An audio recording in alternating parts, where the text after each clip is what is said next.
Well, now, look where you found yourself. This is Hammer Away, and I'm Viking Stew. Let's get hammered. Let's do it. What's up, guys? This is Jaron Galino with Lynch Mob, and I'm hanging with Viking Stew on the Hammer Away show.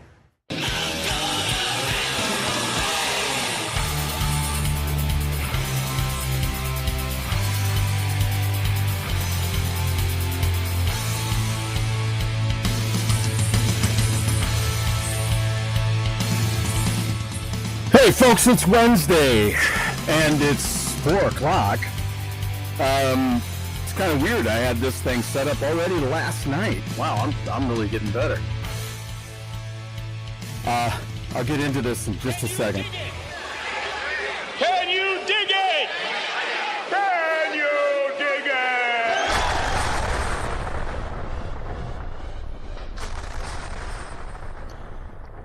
All right, folks. Hey, how's it going? So, you know me, I'm never afraid to get the show started because the show starts when it starts, right? Waiting for our guest today. You saw that it was Billy Blair from Lovesick Drug. So I just been cruising through this record. It's just it's a really good, sexy, straight ahead rock and roll, hard rock piece with some great vocals over the top. I think what we're going to do while we're waiting for Billy here is I got word out. Hopefully we'll see him come in here. You know how it goes. We just keep it rocking until they're here. It's no big deal. Life gets busy. So what I want to do is show you some things here, and I have some information about the band. So I'll tell you about that. I was working on a video for that, just to do it on a video, and I'll get back to doing those. I was working on one last night, but it's a busy week. So anyway, let's tell you a little bit about it while I am, I'll get some of this artwork up here too on the screen. Hope everybody's having a good day. Be sure to like and subscribe. Hit the notification so you don't miss out, like my early letting you know last night. How's that? I'm still a little too proud about that. I don't know. I'm just happy about it. Let's just leave it at that. It's a good thing. Don't you think? I think it is. So, all right, let me put a little bit of artwork up here in the front.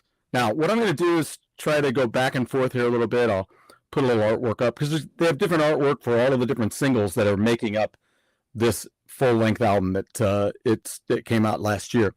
So anyway, here we go. Let's see if we have the, and as usual, some of the artwork doesn't come in. Don't you hate that like I do? Let's see, where is this? I'm trying to find the album cover. Maybe I didn't get that in here. So again, as usual, my day was pretty good today. Hope you guys had a great one. Actually, yeah, it was very strange that today was pretty good. I know that seems strange, and maybe I don't know. It's my job. It's one of those things. Yeah, this is what I want to put in. So I'm going to put this up here and see if I can find these other photos as well of the band, so I can have those up while you're looking at it, while you're listening to me yap about the band. Let's get this started because this is the new album that came out, like I say, last year. And Lovesick Drug is a Dallas, Texas-based band, and they came to life in 2019 as a hand-picked supergroup consisting of established members from around the Dallas-Fort Worth Metroplex. Guitarist vocalist Billy Blair started by calling up fellow guitarist vocalist Lou Morris and asked about getting a new project off the ground. Billy and Lou had previously worked together on the road with Billy's former band, Junk. Lou was also an established original musician in the scene with his band, Coilback, as well as a touring musician with several other bands. So while the world was locked down in 2020, the newly christened Lovesick Drug, a.k.a. LSD, was busy working. I bit my lip the other night, and maybe it was last night, and oh my God, It still comes to haunt me. Salvatore, good to see you, brother. Good to see you. Man, we got to play some games soon again. So they were busy working. Instantly, the group was writing tons of original songs and getting them tight to bring to the masses. I'm going to give you this real quick here. It's another shot of the band. The band started the first of various sessions at Session Work Studios in Hurst, Texas, with Jeff Mount as the producer. The band was already being approached by producers in the film industry for soundtrack music, and the general public was waiting to hear what the combination of these musicians would be putting out. Before the band had played a single note in public, a regional buzz had already started due to the history of musical output coming from Blair and Morris. After a few member swaps here and there, that happens in bands, you know. we just love that. We love the drama of band members changing. It's always fun. But no, sometimes it is for serious reasons, and sometimes you're just like, seriously? So serious or seriously? There's two different ways to look at it. So anyway, but it does happen. Let's see here. I'm gonna put this back. Here's another photo for you. Let's see. The lineup for LSD was set. Erin Marie Garrett, an experienced performer, professional cover model, and actress, would be belting out the lead vocals. Fernando Salas laying down the rhythm on bass, yeah, and Chris Carnage bringing his thunderous drum sound alongside Billy and Lou on guitars and additional vocals. The band made its live debut in December of 2020 at Gas Monkey Bar and Grill in Dallas, Texas, playing with legendary locals Ghoul Town. Instantly, the band became a crowd favorite and was immediately approached to play with many of the national acts that came through the area, including Powerman 5000, Kurt Deemer, the Genitorturers, OTEP, Doyle of the Misfits, Bullet Boys, and even sharing the stage with multi-platinum classic rock heroes Tesla at the House of Blues in Dallas. After releasing a few singles, LSD's full-length album Love Bite, so there you go, was ready and released in late 2024. Featuring 11 hard-hitting, face-melting tracks, Love Bite opens with Your Addiction with an in-your-face punk rock approach that shows Garrett is the right gal for the job right out of the gate. Radio playfully lifts some Van Halen-inspired riffing before opening up into a full pop rock party track. Crowd favorite, The Trail, kicks off with a soulful a cappella intro. I didn't say those two words at all right. Do you want me to say that to your face? I didn't say those words at all right. I know. Let's go back, shall we? Some Van Halen-inspired riffing before opening up into the The Trail kicks off with a soulful a cappella intro before Blair brings some dirty riffing in to level things out. The result being an instantly memorable, guaranteed sleeper hit. The song can be heard in the closing credits of the movie Corsicana. Both Zombies, which I believe is the last song on the CD, on the album, and Gonna Be Mine have been featured in the soundtracks for the movies Dr. Gift and Tonic, respectively. Lovesick Drug, here you go. Here you go, big finish right here. Lovesick Drug isn't a fly-by-night shoegazing bunch of hopefuls. The band brings charisma, excitement, and an edge to their shows. And now here you go. You ready for this? Erin Marie Garrett is a former lingerie football league player, two-time FHM cover model, current working fashion model, and brand ambassador, and has a set of lungs that can blow down a wall. Billy Blair is an established actor. You ready for this? That has been in a number of feature films. Now, let's go ahead and put this up and go for this other photo here. All right. So Billy Blair, if you're not maybe if you're not familiar, and maybe if you are like me and you're like, no, I'm more familiar with this guy than I thought. He is the gentleman that is second from the left, okay, with his face kind of to the side with the white. It's got like the tape across the nose, okay? So that's Billy Blair. That is our hopeful guest for today. All right. In the meantime, we're giving you the info. So check this band out.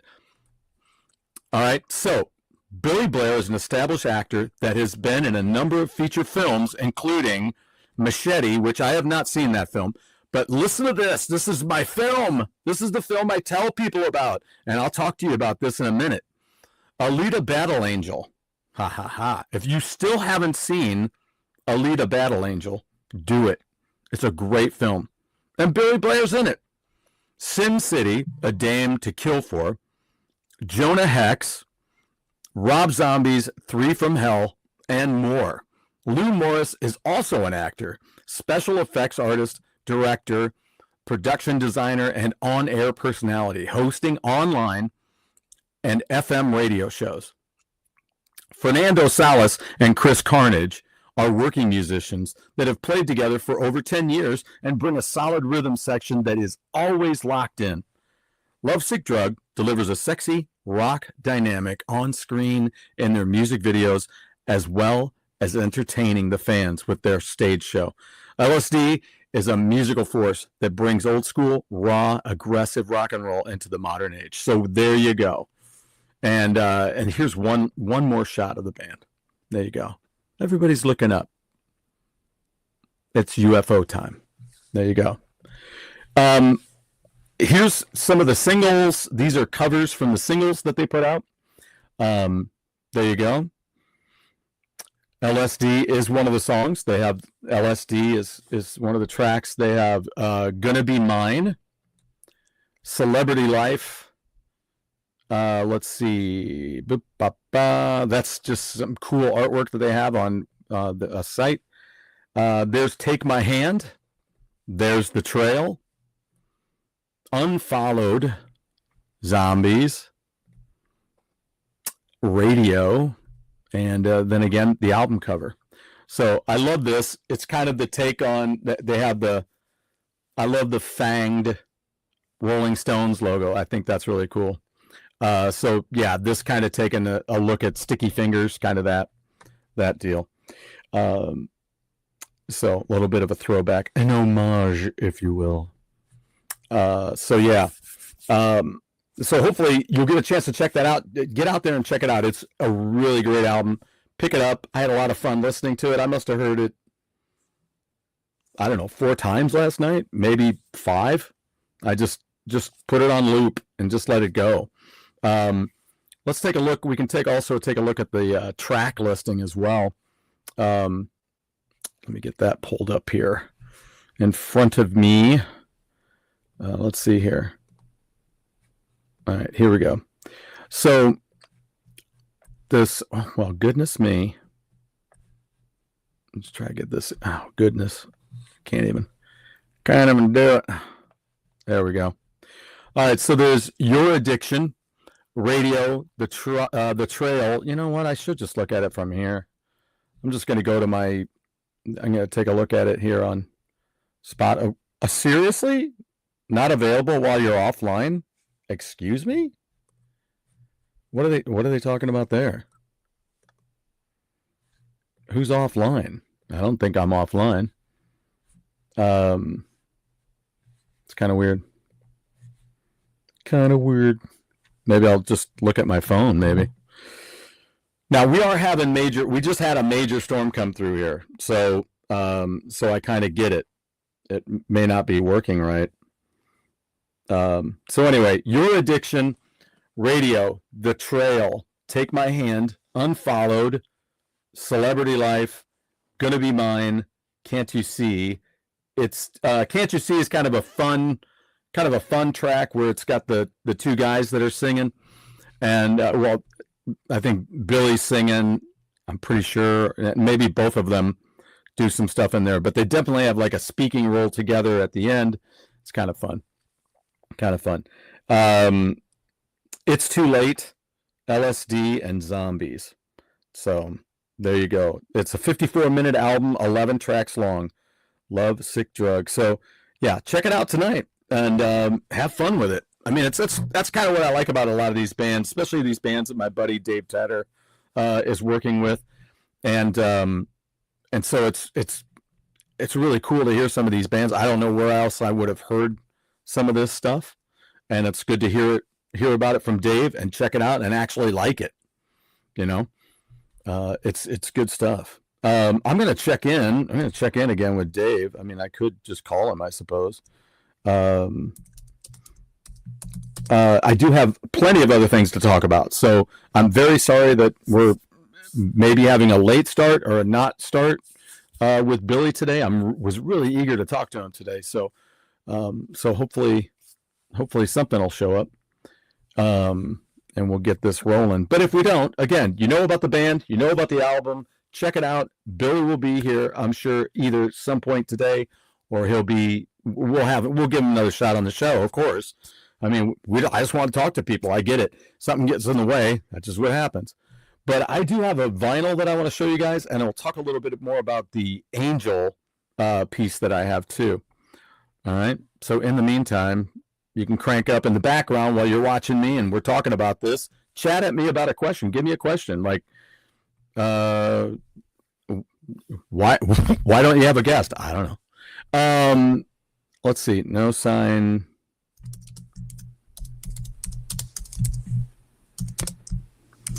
Heard anything?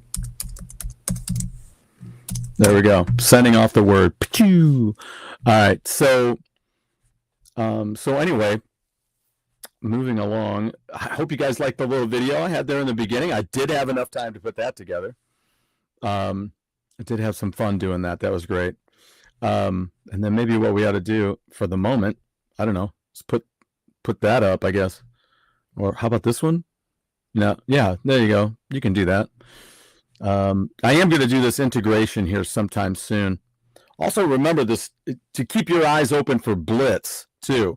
This new album, Rock City Symphony, is going to be coming soon. So keep your eyes open for that, and keep checking those guys out because they kick ass. And I'm not just saying that because I know them, but it does. So anyway, I want to do an opening with you guys anyway. Today, I'm going to get back to this artwork just in case he shows up. I don't want it to be not there. So, the other day, and you know what? Before I say this, let me check Amazon, see if it's still out there. Does anybody out there do Funko Pop stuff? That's always I'm always eager to hear about if anybody else out there does it. Because I had a funny situation one time with one not long ago. There's a lot of musician ones out there and things. I'm looking right now at the screen and there's a Lionel Richie one. Let me see, what was I going to check out here? Oh, yeah, that's what I was going to do. All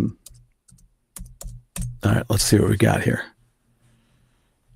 All right, so there's the original soundtrack. I should just go to my... I'll just go to my orders. That's easier. Let's do that. Let's see what we got. All right. So, oh, wow. Is it sold out? Wow. Logan movie vinyl soundtrack limited. Wow. I guess it's sold out. Okay, so they had the Logan vinyl. Let me just show it to you because I didn't download this photo, but you can see it. So let me go back to the screen so I know that I'm actually showing it to you correctly. So here you go. Here is this Logan soundtrack. Now, this is on vinyl. It was like $16. And I about flipped out. Now, my son's name is Logan. So I'm like, I talked to him about it and he's like, I don't, so I was like, well, I'll order one for me and I'll order one for him. And so I did. They came in and here you go. This is what's in it. It's got the movie and special features. So disc 1 is the Blu-ray movie plus extras. All right, so it's got the Logan theatrical version. It's got the making of Logan, deleted scenes, and then audio commentary by the director, James Mangold. And then disc 2 is a Blu-ray as well. It's the movie and extra. It's the Logan Noir version, black and white. All right, so then it's got audio commentary by director James Mangold as well. And then disc 3 is a DVD movie and extras. So it's the Logan theatrical version, and it's got the deleted scenes. So it's basically like the first DVD or Blu-ray, and then it has the audio commentary. And then you've got the vinyl soundtrack, which then has the main titles: Laura, X-24, Eliminator, Old Man Logan, The Grim Reavers, Farm Aid, Goodnight Moon. Then side 2 has Loco Logan, Logan's Limo, Up to Eden, Into the Woods, Logan versus X-24, Don't Be What They Made You, and then Eternum, Laura's theme. So then music by Marco Beltrami. So yeah, so I was like, I gotta get it, and now I see that's not even out there anymore. So fortunately, it had both have a good edge on it. You know, that's a big thing for me. It's got to have a good edge there where you see it, everything on the spine. And so I was glad to get that for me and for him. So I get to take it up to him soon. And then I'll tell you what, let's just open it up and take a look, shall we? Let's get our knife and do it right. Let's move everything out of the way here. As you can see, I'm still in the same spot here in the studio. Got everything hasn't changed around yet. I've got a few things that keep coming up, and again, last night I thought about doing some stuff around here, but then I got working on a video and thought I'd, give it a shot. Let's see what we got. That's like my 4th Dr. Seuss moment. There he is, Crimson Cross. How are you, man? Great to hear from you. It's great emailing back and forth. I'm sure glad you are here. It's great to see you. Really appreciate you being here. And remember, folks, like and subscribe, and then hit that like button down there. Hit the notification bell so we can get more things on here and keep doing more. That's what I'm looking forward to. I did talk to a friend of mine. Burning Witches is heading back out on tour on the East Coast here in the States, starting later this summer. So I was talking to the gentleman that I know that's going to be touring with them, and just seeing if they could use a little help on the road. I still have yet to finish my email or my text back because I want to state it right. I said, maybe I could follow you on a few gigs, like over in Ohio and into Pennsylvania. They'll be there, and I'll be retired, and so I can go and do that. And his question to me was, well, what's in it for you? How do you tell them? I don't know. You gotta state it right? Wow, look at this. Okay, so I'm opening this up. All right, it's all open. There you go. No plastic on the outside. All right, so let's get this out of here. So I got to make sure I get everything out of here. Okay, so there's an extra disc in here, or an extra something. Oh, it's the digital. So there you go. All right. So anything else? Nothing else.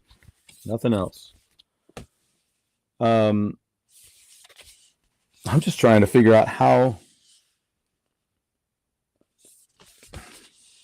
You know what I bet these are? I don't know. I don't think this piece comes off of here. Because look at this on the back. It's got what is almost like a gatefold thing where you have the characters, and then it's almost like that's supposed to be on the front and this is supposed to be on the back, but I don't see that other artwork. And this thing almost feels like a sticker, so it's almost as if it used to be a gatefold and then they cut it down and cut down the price. I don't care. As long as all the cool stuff's inside, that's what matters to me. So let's take a look and see what we've got. Okay, so we have this piece here. I believe this is the vinyl. So there you go. There's the motel. All right. And then let's see how this thing comes out. Is it a picture disc? That's my question. Okay, so here. Wow, this is trippy. It's really weird figuring out how to open this thing. See, so there. See, there's a little thing there where there's the disc there. This is, wow, I feel incapable. I don't know. How's this thing come out? God, that's weird. Okay. I'm going to have to figure this out later, I guess. Unless you guys have any ideas. It just seems, it's like tight everywhere, you know? Like, this comes open, but it only comes open so far. And it's not like it's sliding out of the top or the bottom or anything. No matter which way I rotate it. It's strange.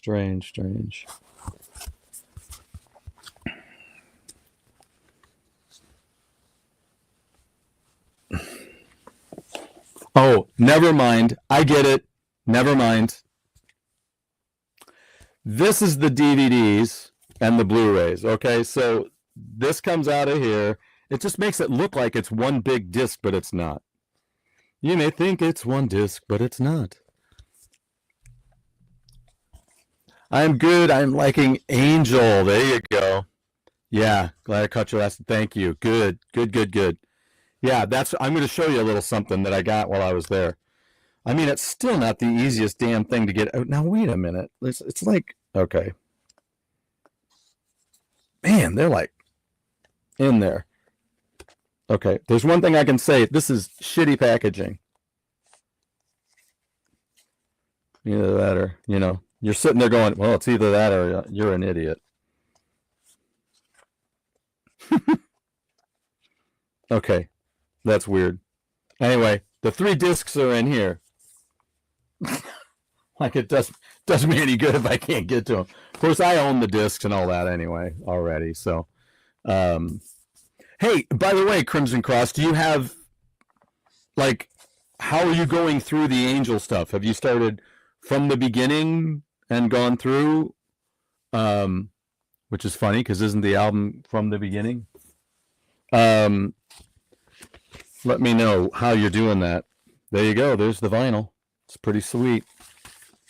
So with Angel, I've seen them quite a few times in recent years, and it's always a pleasure to see them. Always fun to watch them play some, because they play a lot of my, oddly enough, they play a lot of my favorite songs. So if you're not uber familiar with them, then I could go through and talk about the records that, you know, they play some great stuff.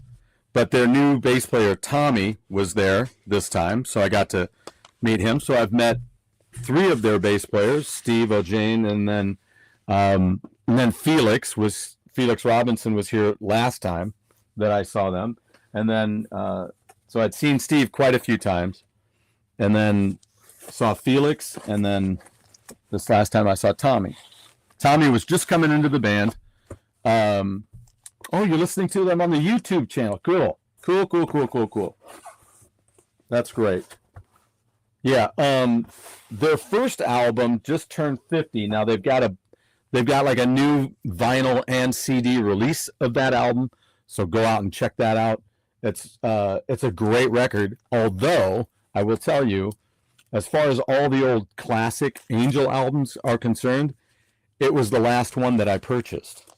So I had everything but the first Angel album, and that's one of the reasons why I took it with me this time, because I'd gotten so many things already autographed.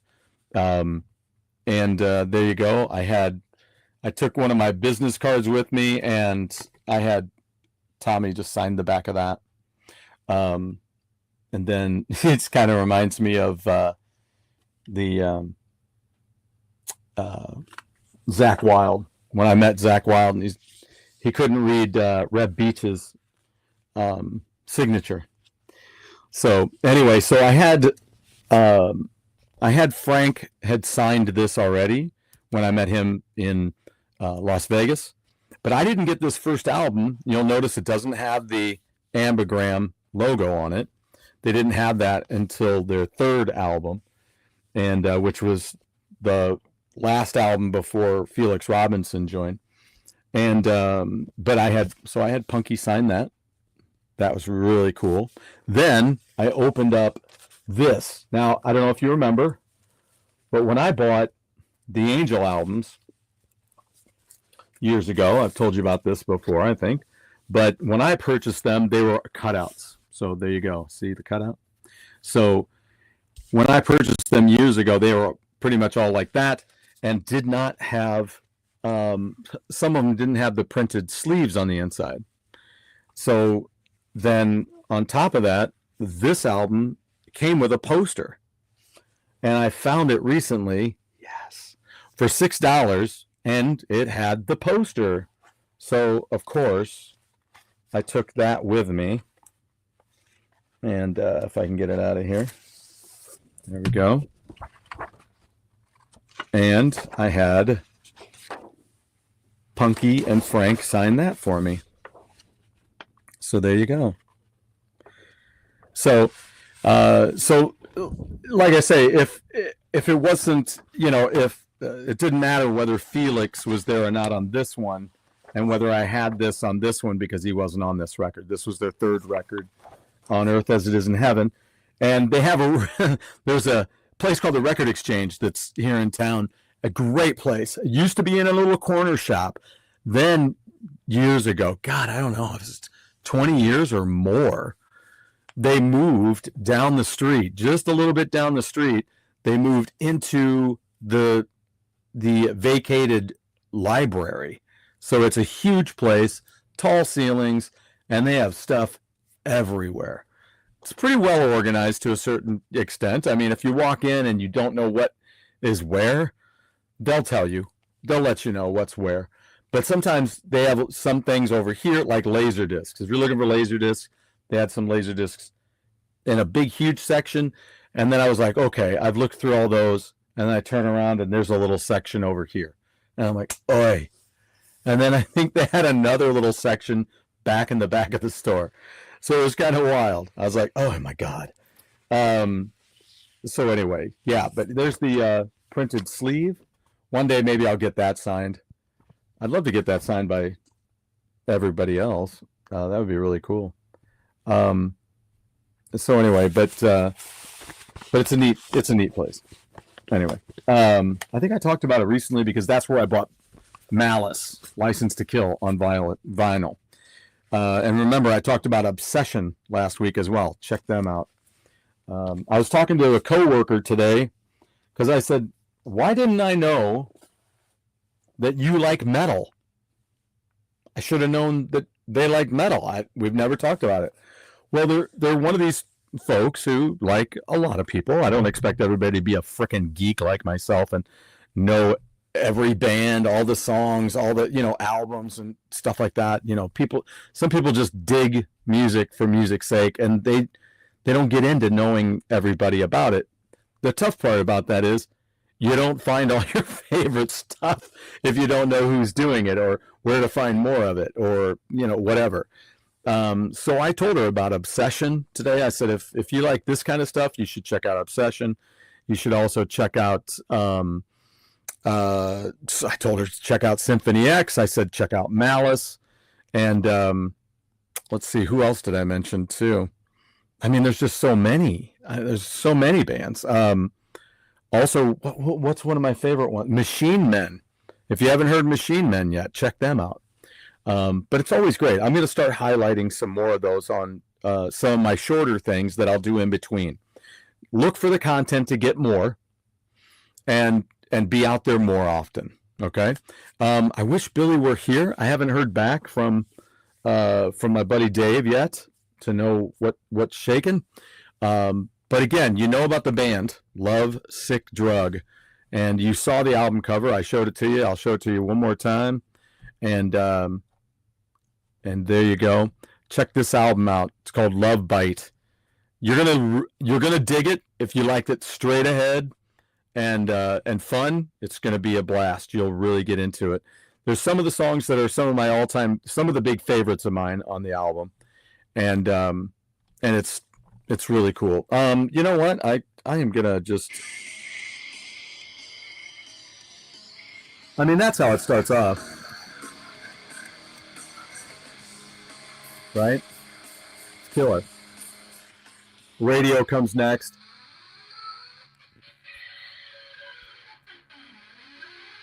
I know this is the worst way to do it, but it's right here. All right, then the trail. This trail with the sun and it's rising in my eyes. I walk this trail and I see the sun. It's on the rise.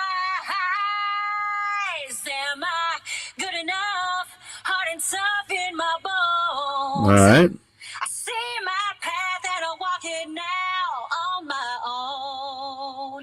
There you go.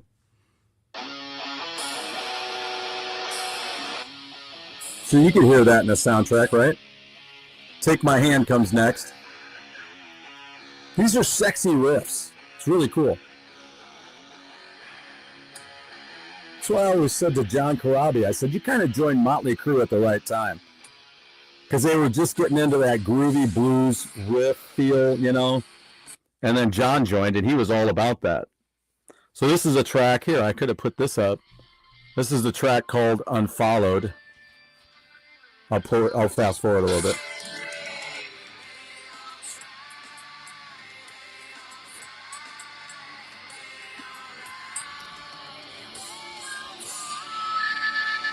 All right.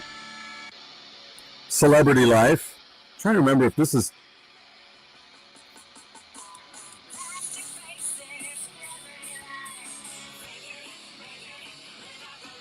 I like that one a lot. It's one of my favorite ones. Where is that one? Celebrity Life. Where did I put that cover? There it is.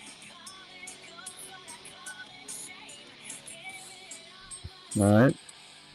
Gonna Be Mine. This is the one I believe has Billy on the first lead.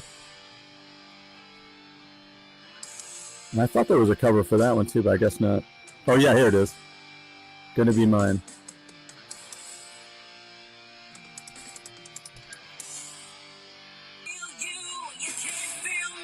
So she sings on it too. So it's kind of one of those, you know. And I dig those duets. I don't know what some of your favorite duets are, but I dig duets all the way from like, oh, you got, and here's, oh, I'm sorry. Nope, no, I'm sorry. That's Gonna Be Mine. This is Can't You See. This is the one where it's a duet. It's kind of a thing. And the other one, this is the one where Billy's on the big lead. Sorry about that. I'll get my head straight. Okay. So great riffs. This is It's Too Late.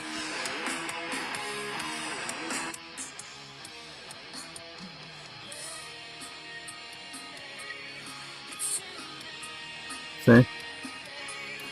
Sexy stuff. It's great. I love it. LSD.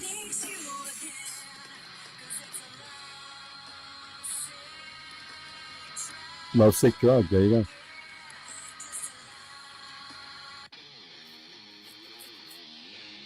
About that riff.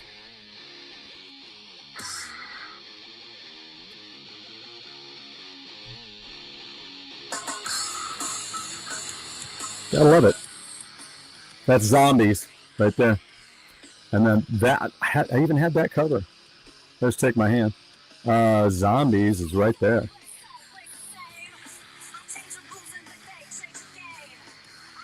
There's a little bit of attitude right in the beginning when you're off of that first song where it feels like where her vocals sound a lot like the attitude in it reminds me of the woman from the Hammerheads. If you've never heard the Hammerheads, check them out.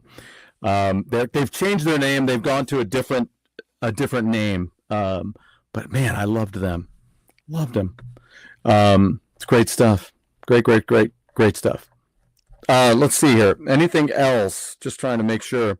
My apologies again, folks. I mean, I don't know. I don't know, the third time this has happened to me. I don't love it, but it's okay. It's all right. We'll get folks on there. We'll get them on here. So yeah, let's see if there's anything. I don't think there's anything else. I am going to get this place switched around, and it is going to happen soon. It's just trying to figure out. Just when I think I know what I want, it takes a long time to move it all too. You can imagine doing all this and having to shift it. And soon we'll go through that guitar too. I'll go through the signatures and stuff with you guys and tell you about them. Maybe I'll do them, I don't know, one at a time. I could have little shorts where I do it one at a time. Tell me what you think. Ask me a question. Crimson Cross, it's great to see you here again. Salvatore, thank you so much. I know there's other people out there checking it out, and we are growing. So looking forward to really growing it after, when this summer hits.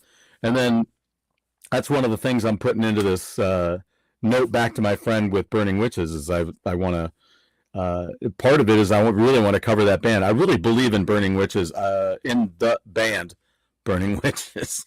Let's not get that mixed up. All right. Let's start over again. There's a band called Burning Witches.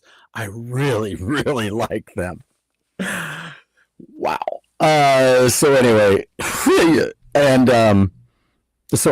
but I really, really enjoy them.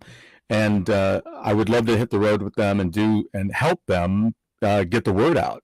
So right back at you, brother. And so I would love to get out there and help. So that's kind of the thing that I want to do. Plus just getting into the music scene. That's where I am. I mean, I've been there before, used to do that and hang out with folks and just be part of it. But raising a couple of kids and having the family, I decided not to just take off and go and do stuff. And I wanted to be here. That's kind of the way I was brought up and I liked it. So it was great. That was awesome. And I wouldn't trade it for the world. So, but now it's the time where if I'm healthy, I'm going to go for the adventure. Right. So let's get into it and do it. But that's kind of what I want to do. I want to help them out just like I did with, what was this? Hey, Bloomberg's Media, what's up? Can we ask Billy questions during this interview? I would like to have that happen. Yeah, thanks a lot for asking. I appreciate that. Yes, you certainly can. In fact, if you have a question, now it's because Billy's not here yet, and I don't know if he's going to be here. It was scheduled and everything. I'm going to check and see. I still don't see anything in my text. I don't know. I'm trying to get a hold of but if you do have a question, I don't mind. Leave your question here now while I'm chatting with you guys. And then I can save it for when he is here. And I don't mind staying on for a few more minutes just to see if maybe he makes it in. We could do the phone call thing. You guys want to do the phone call thing? I'll do the phone call thing. And we'll just see what happens. I don't know. I don't know what's shaking. I don't know why we don't have him here right now. The toughest thing is where I am. Oh, look at that. Thanks, Bloombirds. I appreciate that, man. Or woman, whoever. Are you a man or a woman? Let's see if this thing's going to ring first. It may not ring. I don't get great reception right here at my desk, but there it goes. Okay, hold on. Let me see what happens here.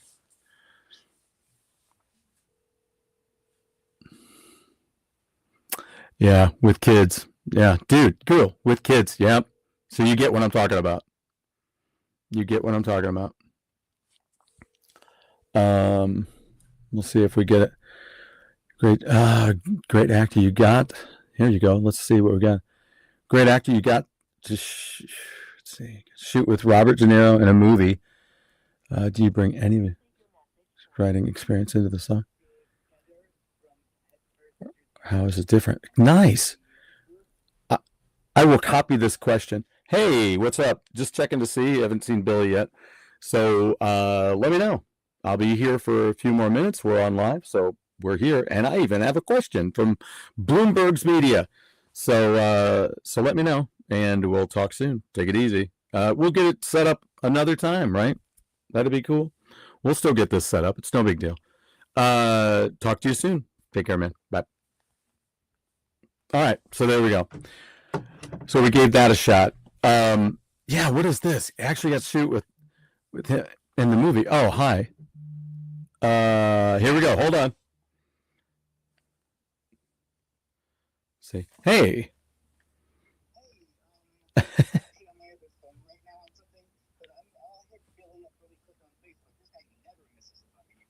Yeah, that's what I figured. Yeah, yeah.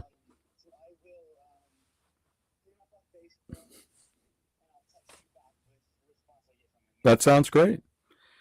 Yeah, I'm still here live, so we're good to go. Let me know. Yeah, I'm good. Yeah. Yep, you bet. Absolutely. Oh, yeah, it works. That'll be good. You got it. Bye. It's kind of funny how my phone won't work here, but if I move it here, you're fine. So anyway, yeah, Machete. Now, have you seen Bloomberg's? Have you seen Alita Battle Angel? I mean, it seems like a crazy question, but I want to ask, just because I'm such a fan of that film. Now, here's the thing too. Oh yeah, there you go. Good. So Bloomberg's. I'll tell you all about this, and you may already know about it. I've mentioned it on the show before, but I will mention it again because you just never know who's starting to join the show now and might be interested in the story. So evidently, when it first got started, James Cameron had the rights to Alita Battle Angel. Got them at the same time, or had them, let's just put it this way, had them at the same time as the Avatar stuff, right? So with the blue people in the other dimension, right? Whatever. So he had them at the same time, and he was trying to figure out which one was going to push his company a little further, and decided that Avatar would do that best. So Alita got pushed to the background. Alita is based on manga, so I guess to him also that storyline, that kind of a thing, would be a little more I don't know, not such a broad stroke like Avatar, right? Which was Pocahontas in another dimension. So he decided to work on that. Now, when I saw Avatar, of course, this is my own little soapbox side. Bloomberg's, I'd be interested, since you and I are kind of talking about this, I'd be interested to know if you feel the same way. Oop, hold on. Let's see about this call here. Hold on a second. Sugar. Hey. Hello. Hello. Oh. This is weird. Hello. I just hate how this thing doesn't work here. Hello. So weird. That's such a piece of crap. My phone is a piece of crap down here. Why if you got a phone and you're in your own basement, why doesn't it work? There we go. Let's see if this will do it. Hey, what's up? Yeah. Good. No, that's why I mentioned about 4. I can hang tight. I can hang tight. Yeah, we'll stay on, and when he pops on, I'll take it. That's perfect. That's why I texted you earlier. I said, well, I usually do it 4. He knows 4, right? But that's okay. 5 is fine. We'll hang tight. Right, Bloomberg's? We'll hang tight. So, yeah. Perfect. Thanks, brother. No worries. It's all good. everything happens for a reason. Everything happens when it should. Right? Take care. All right. Bye. Well, see, there you go. We've seen it in action now. See, you've seen the show in action. All right. And he was thinking it was at 5, so he set it up with him as being at 5, and that's all good. Bloombergs, can you hang tight until then? Because that means we only got about 10 minutes. We can talk for 10 minutes about stuff. I do not. I don't live in Texas. No, I don't live in Texas. That's great. Deep in the heart of Texas. That's fantastic. All right, good. Thank you. I appreciate it. Bring some friends in with you. Give your friends some calls. Tell them to get on here and get ready for 5 o'clock. So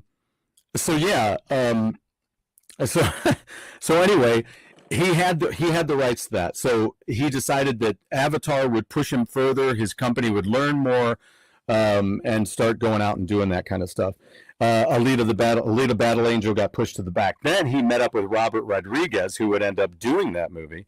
And he liked Robert's movies. He liked his style, and he got to talking to him, and he found out that he liked the Alita manga. And so he had been a reader of that and a big fan. And he goes, well, I got the rights to that. And he says, would you like to make that? Because I've realized I'm going to be making Avatar movies till I die. And which is really an odd situation, isn't it? To know in your head that that's what you're going to do, So it's just kind of wild. I'll be doing that till I die. So that's how Robert Rodriguez ended up doing Alita Battle Angel and kicking it. He killed that movie, man. It was awesome. I love it. Again, if you haven't seen it, see it, because it is more than worth your time. And I like it because the pace is right in Alita. I just love the pace of it. You get to know the characters. You're thinking, okay, but then it really gets moving and just becomes something more. Now, guaranteed, I'm a guy who I didn't read it. I didn't read the manga. I don't know the storyline. So I apologize to anybody out there who hates the movie because they're into the manga, or yay, you guys agree with me that it's a great movie about a great storyline, but hopefully it was well done. I mean, there's a lot of people that read Harry Potter and they weren't super thrilled about Harry Potter, the way it was done in some of the movies, but they still like the movies. Look at that. All right, you guys ready? If you are ready. There's Billy. What's up? Can you hear me? I certainly can. Hey, so it was 5 o'clock, right? Yeah, you're fine. Yes. Sometimes I do my show at 4, sometimes at 5. And so I had mentioned earlier about 4. I got stuck, but you know what? It never matters to me. It's all good. Hey, man, I guess it's good to be late, like passionately late. Right. I always say that everything happens for a reason and everything happens when it should. So okay.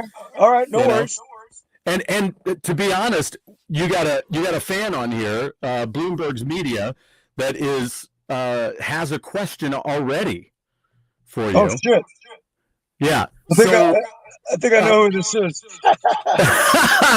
Says you're a great actor. You got to shoot with Robert De Niro in a movie. Yeah.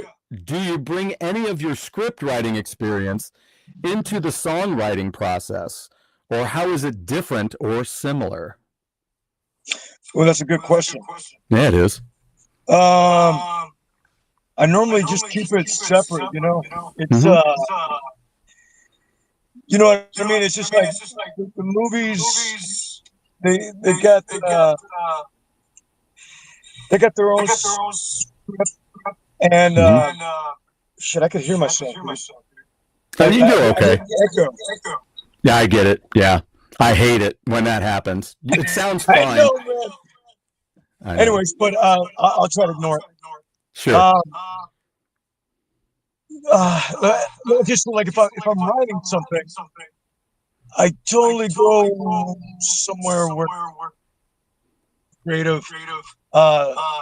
like I did a Bigfoot movie, and I was part of the writing process, and then I did bring elements of my true life experience. Gotcha. It was fun.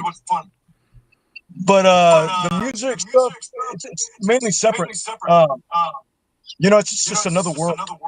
Yeah. If that makes sense. Yeah. I know that I'm going to be having. Are you familiar with Toby Jepson from the UK? He's got his band Wayward Sons that put out 3 albums, and now I've heard the name. I heard the band name. Yeah. He's now doing screenwriting. He's going to be on the show sometime soon, and we're going to be talking about the fact that he's written a bunch of screenplays and that he's directing one, getting ready to work on one, and there's one of his other films is going to be made in Australia. It's kind of wild. Well, shit, I gotta meet that guy. You do. Let's get you together. I can help you out with it.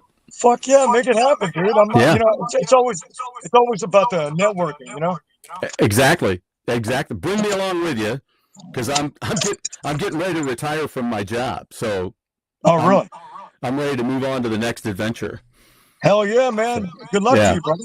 Yeah. Well, hopefully we'll be saying good luck to each other while we're standing in the same room someday.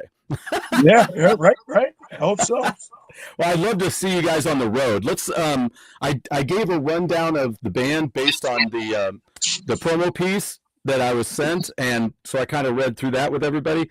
See, those are the kind of things I do, and then nice. Now we've talked over the album too, but what I just want to talk about, first of all, is tell me about some of the changes. Like I said, we went through the fact that in the promo it says about changing members of the band, and I know what that's like, being in bands over the years. And so tell me about how that morphed, how everything started, and who's been interchanged.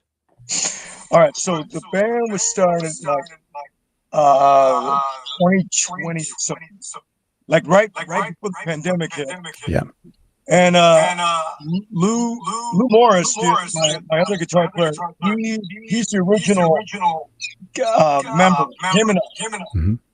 So the other guy I went and recruited. I wanted them in the band.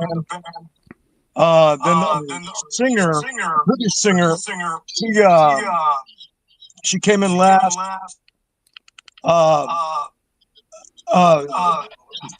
This delay, I can hear this. Oh, I hear you. I know. But anyways, so we started the band, and then it was going good. The pandemic hit, and there were a lot of disagreements in the band, and it was really bad. And so, pretty much half the band quit, or it was just major disagreements, man, and it was so bad. And so Lou and I just kept it going. Like, you know, just finding the right people, and then we did. And then we got great singer, Aaron, Gag. She's freaking amazing. Then we got the other guys. We got Chris on drums and Fernando, and everybody's just like working as a team. So that's what we want. Awesome. Now, are you still? I'm trying to ignore my delay. I know. I wonder, is it different if you hold it closer at all, or is it just a? I don't know. I don't know. Like a phone? There, try that. Is that better? Fuck, I don't know. I have no idea. Okay, it does sound a little bit better when it's a little closer to your face. I don't know. Maybe. Well, I don't know. I hear what you're saying, but well, can you hear me now? Yeah, I can still hear you. But I don't know. I'll just have to ignore it. Yeah, I get you. I've been on that side of it a million times. I'm like, oh my god, that's driving me nuts. Yeah, it sounds fine here though. Then you did a lot. You did all of the writing, correct, with Lou? I do a majority. I want to say I do a majority of the writing. Yeah. Lou, he wrote a couple of songs, or like the riffs, and I contribute the rest of it. He's the king of lyric writing. So he's done the mass majority of the lyric writing. Okay. But majority of these songs I've written like years ago, and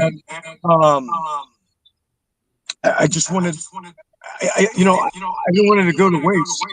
Right. So I wrote it for another band years ago.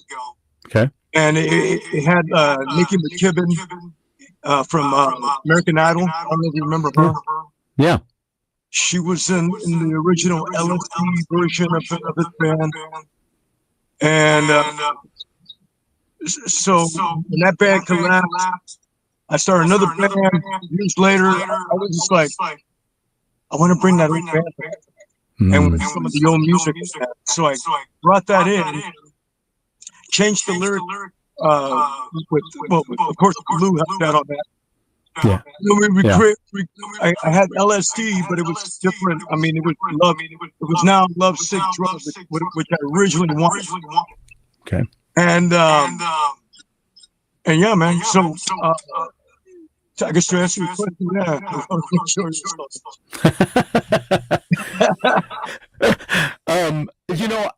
I do have right at the end. I want to save because I really want to talk about the band the most here. Yeah. I do. If you don't mind, I have just a couple of movie questions right at the end. Sure. Because one of the movies that you were in is one of my all-time favorites that I talk about a lot that not enough people know about. So, okay. But when it comes to the songs, what are some of your favorite tunes on the record? Or that you like to play live? I like Unfollowed, definitely. There you go. Yeah. Gonna Be Mine. Mm-hmm. The opener, freaking yeah. Addiction. I mean, I like it all, man, to be honest with you. Mm-hmm.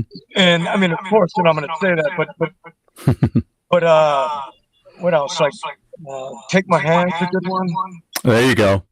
LSD. Mm-hmm. That is a great tune. I mean, those are all like the top favorite.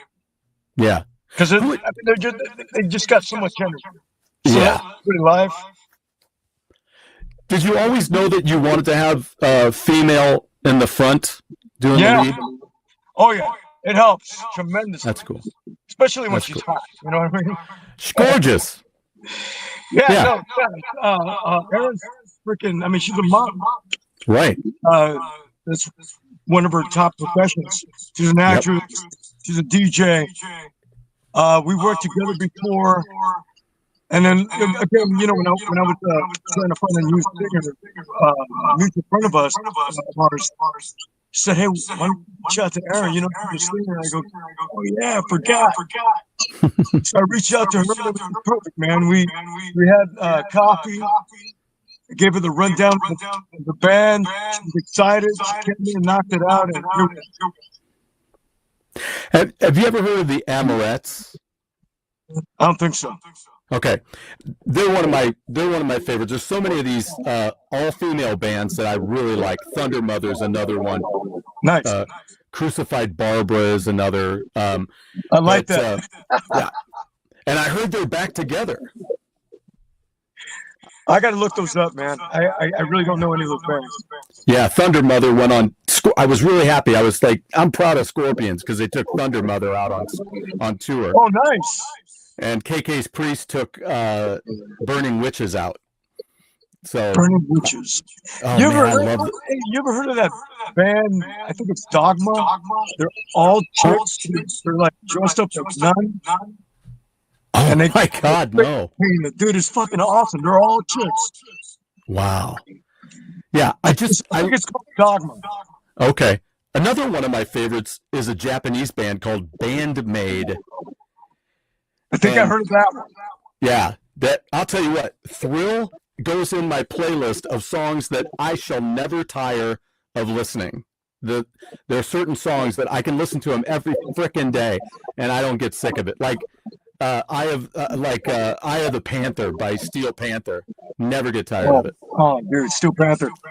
Yeah, Eyes of the Panther. I love it. Yeah, my old band, we opened up for them a lot. Awesome. Wayward Sons did too over in Europe. I followed them on the road a little bit doing that. Yeah, great band. I have another question for you here from so what the let's see, this one, where was it? You play, I know what it is. You play a lot of instruments, right? I mean, What do you play? Yeah. What is your favorite thing to play? Do you like playing guitar the most? Do you? Oh yeah. Yeah, because Yeah. I played bass for the longest time professionally, and then since I was always writing, I had the guitar, Right. and then that's why I transferred over to guitar because all the other guitarists that I worked with didn't play my shit right. So I'm like, well, I might. So, but yeah, I love the guitar, man. I mean, the favorite one so far. That's awesome. Bloomberg's also gave a little bit of advice, maybe to turn the volume down a little bit. I don't know how loud am I on your. I did. Yeah, there you go. Good. There you go. Yeah. Thanks, Adam. There you go. We got a name. I know who that is. He's We got a name. Him and I started acting together. And Oh, that's cool. We together, and he went one way. I continued on with the acting. He says, "Boom, got it." So it's like playing in a band, man, and people are like, "Hey, this or that, I can't hear the guitar." It's like, oh thanks. yeah. I'm like, But you appreciate finally it. get it, you know. Oh man. So how are we looking for? Well, how are we looking for the next record? Because this one came out last year, but it's some stuff you've been working on for a while. How do we look for the next? I got tons of material. I mean, I think right now we're gonna release another single that Cool. I just wrote, and then we're gonna record a cover song. Very good. And that I don't know yet. You know how it's hard when you got 5 members of the band trying to decide of what song to cover. So we're gonna do the whole write it in a piece of paper and put it in a hat, and then you pick it out. You know what I mean?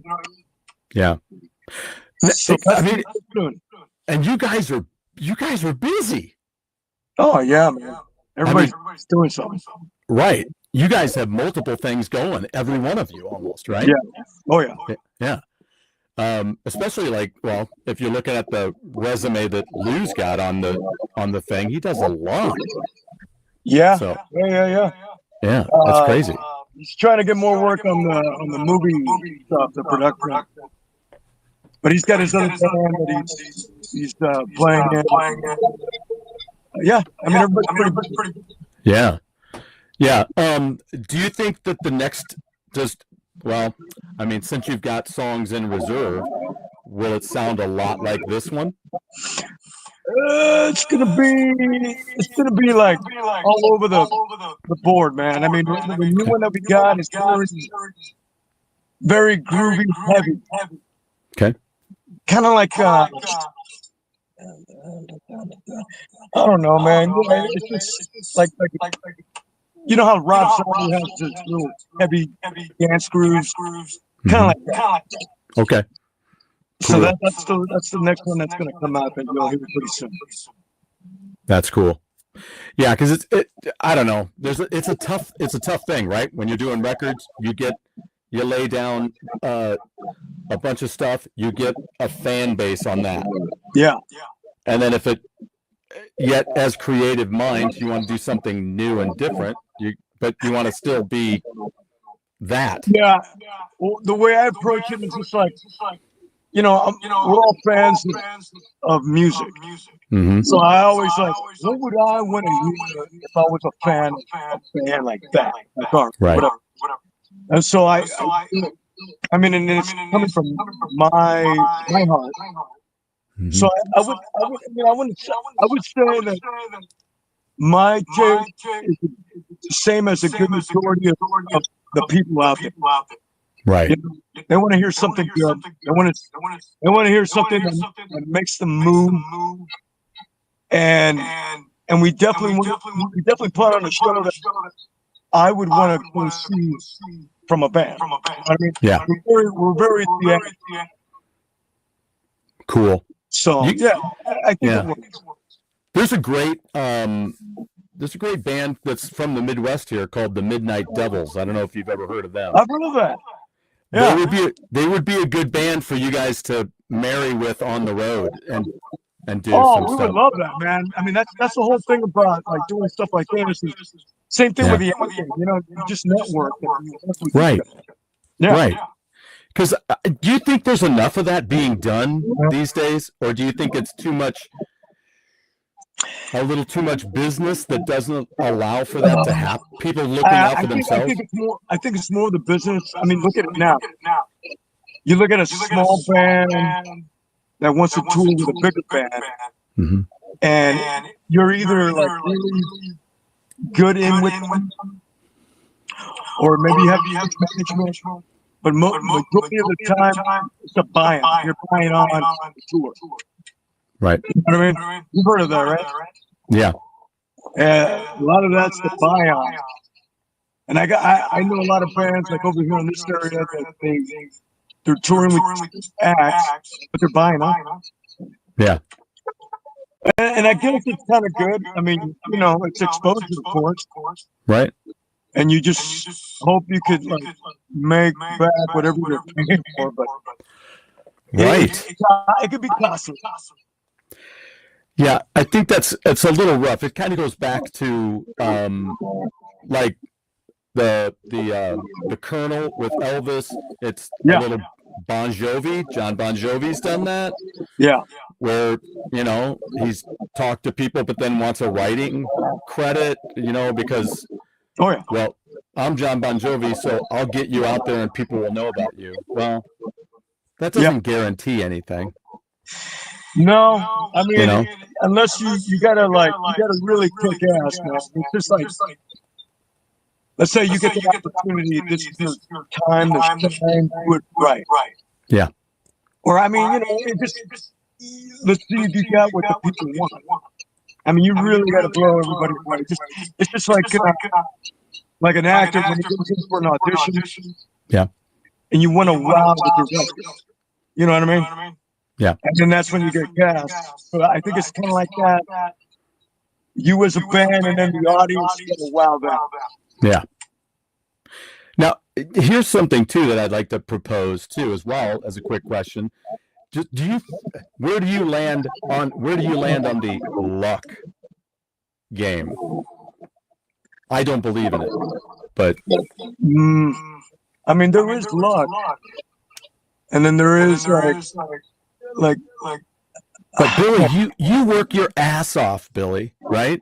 Oh yeah, I mean, I want to say I do. So I don't ever want to insult you by saying, yeah, well, you're lucky. Well, yeah, that's a tough thing to ask. I mean, it's like, I did get, I mean, I don't know, man. Call it luck, call it like true talent. But I mean, I'll tell you what, I mean, like my big breakthrough, I mean, was Robert Rodriguez movie. Yeah. When I did the Machete movie. Oddly enough. And he really liked what I did. So I don't know if that's lucky to be there at the right time and he liked my talent. Something like that. You know what I mean? I always look at it like you worked your ass off to get there. Yeah. You didn't act a twat. So, you know, if you're there in the moment and you're doing your job, right, and you're doing it well, and you're not acting a twat, that's not luck. That's doing good business. Yeah. You know, you showed up, you did your job, and they want to work with you again. Yeah. Yeah. You know, you can go out, play your band, and you can act a twat, and they're like, fuck that, I don't want to work with them. You know? Yeah. And then you don't get the gig. And then you bitch about it later. I can't believe that, man. I put all that work in. And you're like, well, you remember how you acted a twat all night? Yeah. And you're right. You know what? It's funny how you say that. Because I've seen that happen. Especially like on a movie set. You got to be cool, man. You got to be easy to work with. Yeah. Seeing actors, man, where they were like prima donnas galore.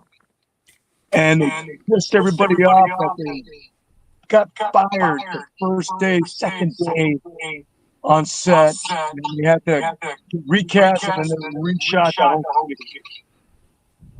So yeah, you gotta be cool. Yeah.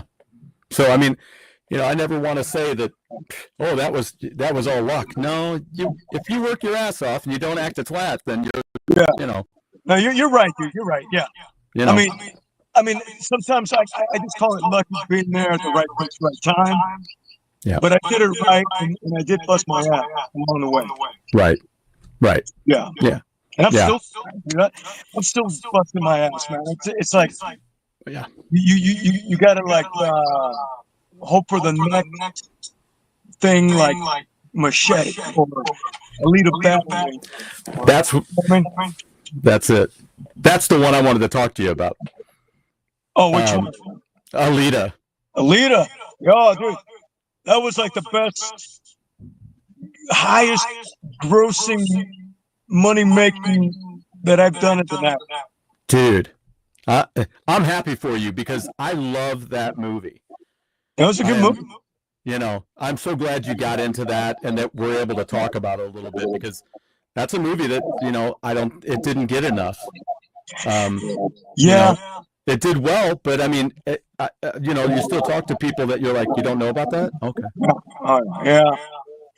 And I just think it's fun. I mean, they're supposed to do another one. I would hope. I was there hanging out with freaking James Cameron, and he even told me himself that, oh yeah, we'll make another one. But you know, he took the time to make some sequels, you know, with the Avatar. Yeah. But, I mean, you know, and then I can only hope that I would come back on the set. Yeah. Right. Yeah. Right.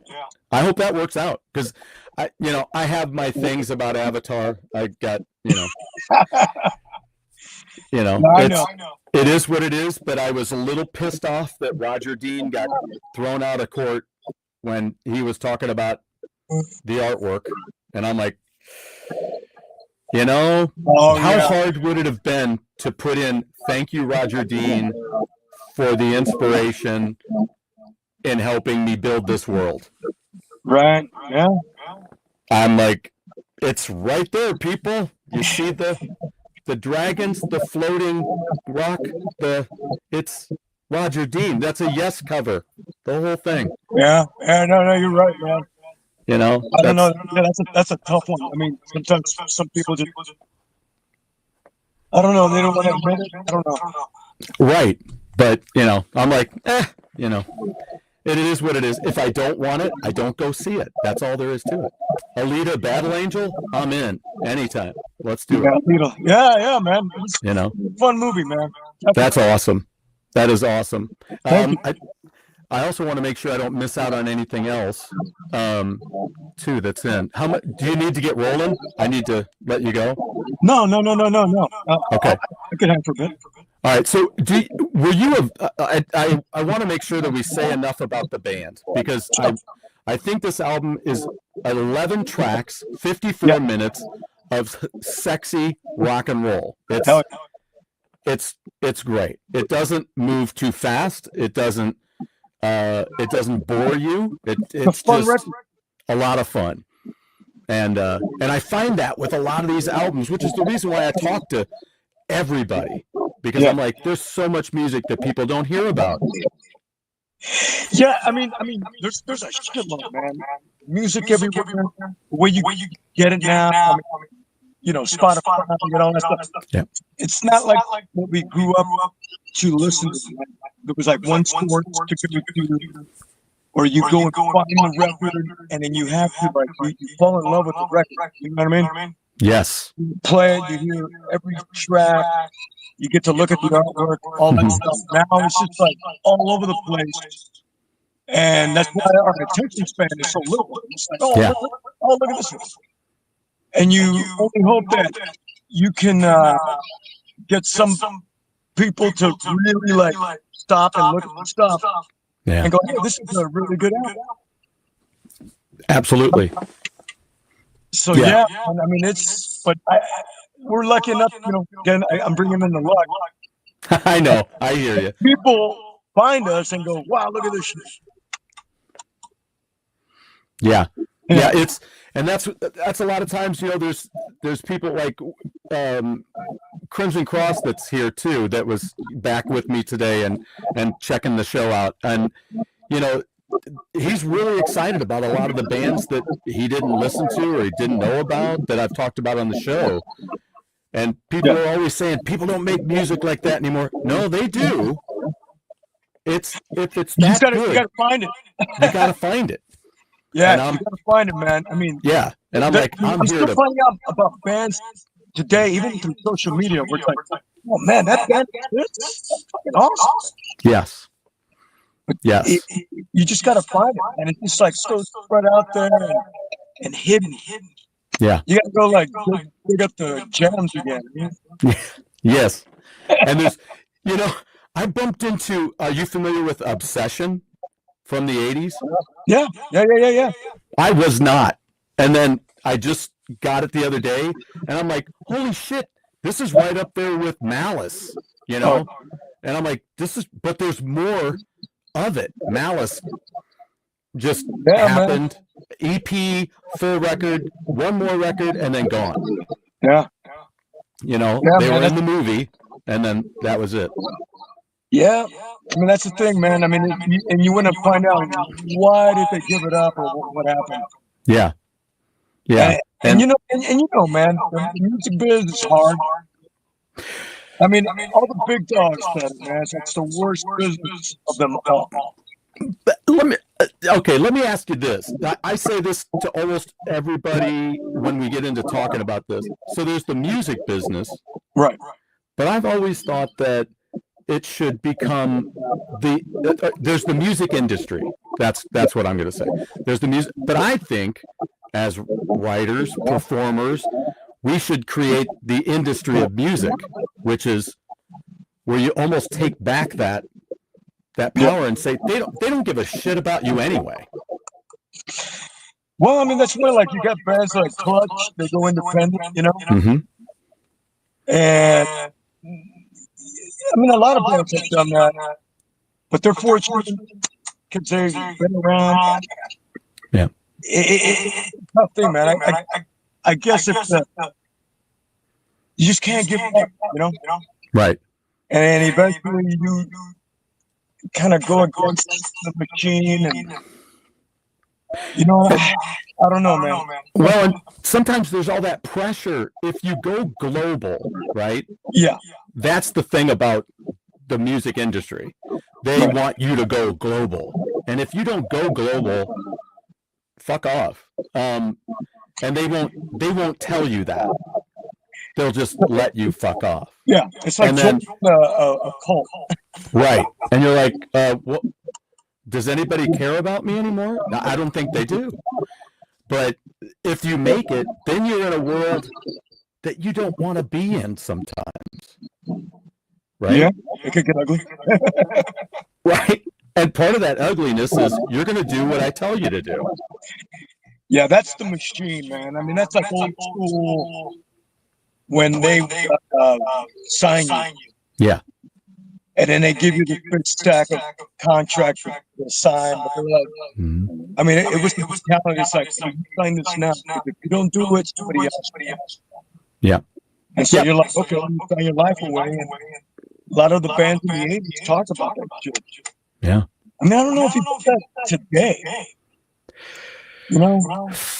Yeah, I would, yeah, because, I mean, there's people that they push. Right.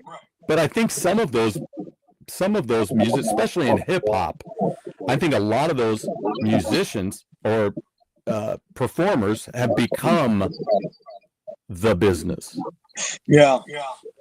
Because I don't know if there was enough people in the industry that knew what to do with that. Well, look at back in the day when the rappers used to just sell their shit right off the trunk. Yep. I mean, they were very independent. Yep. They were dedicated. So that was kind of something to, learn and observe. Yeah. And that's the industry of music right there for me. Oh, yeah, yeah. I mean, we kind of do that now. I mean, we do everything ourselves. I mean, I'll tell you this, though, man. When we do play, we do get a lot of attention. Anybody that shows up, Yeah. they go to our booth. Yep. Lou is a king of like merchandise. He gets all kinds of shit from That's cool. keychains. You know what I mean? Yep. And buttons and all that stuff. And those are the little things that count that actually like people look at and then they buy. They're like, oh man, we gotta get this, and it adds up. Yeah. And then we actually make something Right. that night. So And that's then it another goes thing out too, into the man, world. merchandise. Yeah. Yeah. But Yeah. I don't know, man. I got a lot of friends that are up there on the heavy hitter side. Yeah. the music biz, and they're trying to help us out. You know, I reached out to them, and Mm-hmm. you know, because you always heard like anybody that's bigger in the music industry, they help a little guy out, Mm-hmm. and normally that's kind of benefits the up and coming band. So I'm kind of going that route. I'm hoping that he'll help. Yeah. Help us out. I mean, that's in the works. Yeah. And I think that's where they tried to do it like in 1983. Yeah. ZZ Top was on tour for Eliminator. Yeah. And I have the ticket. I got the ticket back here. Oh, you went to that? I won tickets for ZZ Top Eliminator tour, and it had Sammy Hagar on it too. Oh, wow. Right? But did we get both of those bands? For whatever reason, they booked it like that, but it didn't last. Because what they were going to do was they were going to do the co-heading thing and like switch off. Yeah. But they started off, and Sammy was going to open for ZZ at my show in Peoria, and they're like, we're not opening for ZZ Top. If anything, they're opening for me. Oh, of course. And then they're like, no. And they're like, fuck it. And then it was done, and we got Crocus and ZZ Top. Crocus, I remember that band. Crocus and ZZ Top. Okay. Wow, All yeah, right. two totally different bands, man. Right. I'm like, where's the synergy, people? That's why I'm talking about the industry of music, because I'm like, there's a better synergy between you and me as band members and businessmen. Yeah. Than there is somebody out there going, no, you're better than them. Well, okay, can we just know where we are? Yeah, there's a lot of ego, a lot of a lot of pride when it comes to that. Mm-hmm. You've heard the stories of Kiss when they were the openers, and then they dominated, and then the headliners were opening up with Kiss. Yep. And a lot of pride comes in with that. A lot of egos in there as well. I mean, you're always going to have that shit. You are, and I get it. I mean, I've got my own band, but it's like I've said it here, and I've said it to people. I said it to a young band that I'm kind of talking to right now about helping them get started, and where it's like, I had somebody sitting down bitching about, well, I booked a gig, and then this big band in town booked a gig the same night. Nobody's coming to my gig because they booked that. Well, it's not their fault. It's your fault. Maybe you should make your show better, and people will want to come and see it. Yeah. As much as that one. Think about it. Like, remember, like in the 80s, you didn't have internet, all that stuff. The bands were out there passing flyers. That was their job. And they gave it to them right in their face. They come check us out. And all that stuff. I mean, that's what it was about, man. You promote. You got to bust your ass. Right. And then that's what you were talking about earlier. Mm-hmm. Like busting your ass and doing it. And I mean, that's what it's at. And you're right, man. They got to do that on top of kicking ass, being a performer. You got to, I mean, you want them to come see you like, oh my God, look at this. I mean, exactly. Look at look what they're wearing. You know what I mean? I do. That's why I wear a kilt at my gigs. Yeah. So I get that. And I want to say that we do that. Yeah. We wholeheartedly do that. And our audience has grown along the years that we've been together. Yeah. Cool. Yeah, man. That is great. And that's same with the Midnight Devils. They, that kind of a band. There's other bands like that as well that are just out there making it happen, you know. Well, you got to hook me up with those guys. I will do that. Yeah, for sure. Yeah. Sam's been on the show a few different times, and he pops on with me. They toured over in the UK, and he popped on with me while they were over there, and it's great. I love it. I mean, how cool is that? I did a movie called Midnight Devil. So wow, that's trippy. You know what I mean? That's really weird. This is fate. See, that's not luck. I know. That's what I'm saying. I go, dude, you got to hook it up.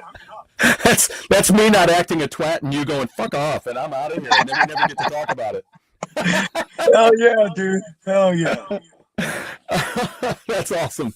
I do. Okay, so then, do you mind if I hit you with the Alita Battle Angel? How did that happen for you?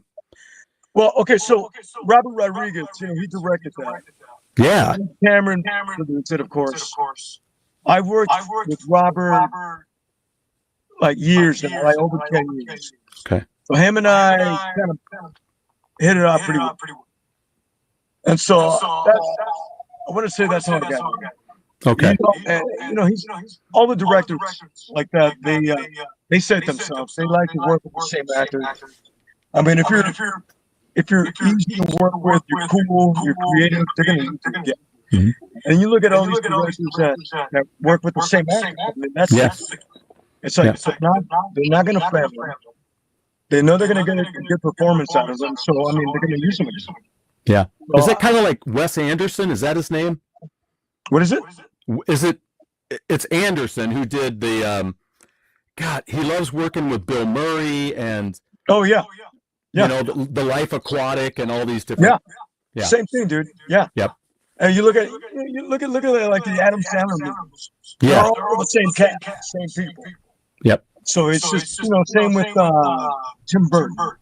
Yep. You know, he was with Michael Keaton and Johnny Depp a lot, and then those people. So it's just every director does it. Yeah. Pretty much. So it's kind of interesting to look at it like that. Yeah. Yeah. I mean, I love that. You want to work with the best people and do the best moves. Maybe we should get together and we'll do a couple of shows like that. We'll talk about that. Dude, I would love it. That'd be great. Absolutely, man. Fantastic. Yeah. Because I want to say that's how I got in with Alita. Okay. Because damn, I mean, were you okay? So I was telling about how that story went before you joined me. I was talking about how, Cameron had the rights to it at the same time as he did Avatar, the first one.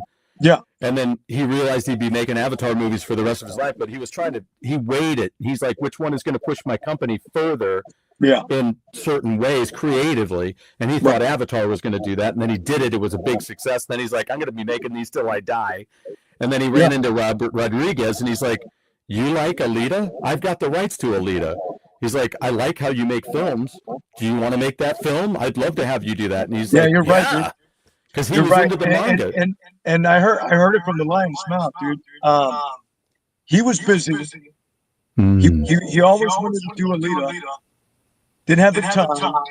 Yeah. He would hang out with Robert a lot. They would play guitar and stuff like that. Oh, cool.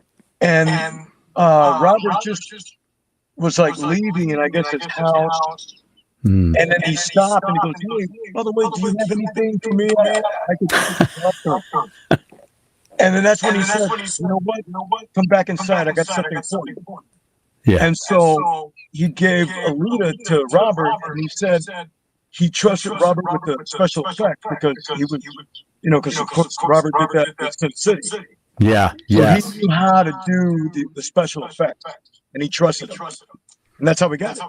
Wow. Did such a great job. Oh, yeah. Dude, it's amazing to see Robert work. Yeah. Please let him know whenever you talk to him, just tell him he's got a huge fan. Yeah. Hell yeah, dude. It's been a while since I've seen him, but but I know he's got some new stuff he's trying to create. That's cool. Filmmaking wise, so I don't know. We'll see. Well, yeah, let's keep networking. We should have him on here. Yeah, that would. Yeah. If I come across him, man, I'll let him know. Yeah, and that's not to say. The thing I like about me saying that to you is, if I could just toot my own horn, that's a bunch of shit. It's if I can say, the one thing I do also want to ask you about, because you're a movie and a music guy, there's still something I want to ask you about that. But it's because it comes together so much. The music, you've had songs in soundtracks. Yeah. Oh, yeah. And there's a, damn it, what's the album? I just was listening to a new record. Oh, I know what it is. It's an upcoming record. There's a band in the UK called Blitz. And I've had Stuart Corden on the show often. He's been on here multiple times. And they got a brand new album coming out. And I was listening to it, and I'm like, shit, dude. You got 2 songs on there that are freaking, because I'm a movie guy.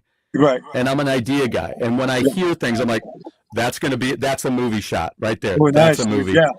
He's got 2 songs on the 3 of them have 2 songs on this new upcoming record that'd be perfect at the end of a movie. Okay, so it's not released yet. Are you gonna play it when it comes out? It's yep. He got it to me so I could do an early review of it, and I actually do a voiceover on it. Nice, dude. It's my first one. I love it, man. I got to get you to do a voiceover for us. Let's do it. Yeah, please. That's what the rest of my life is about.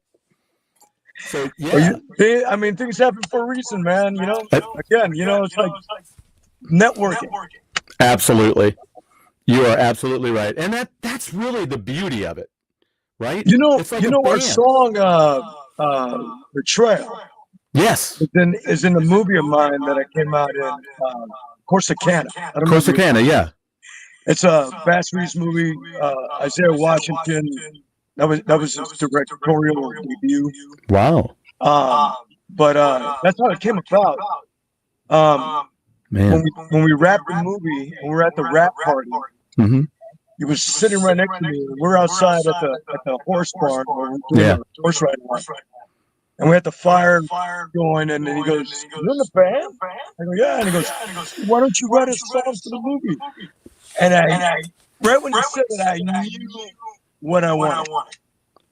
And I go, "Dude, it's funny how you say that, because I have an idea." And then boom, that's the choice.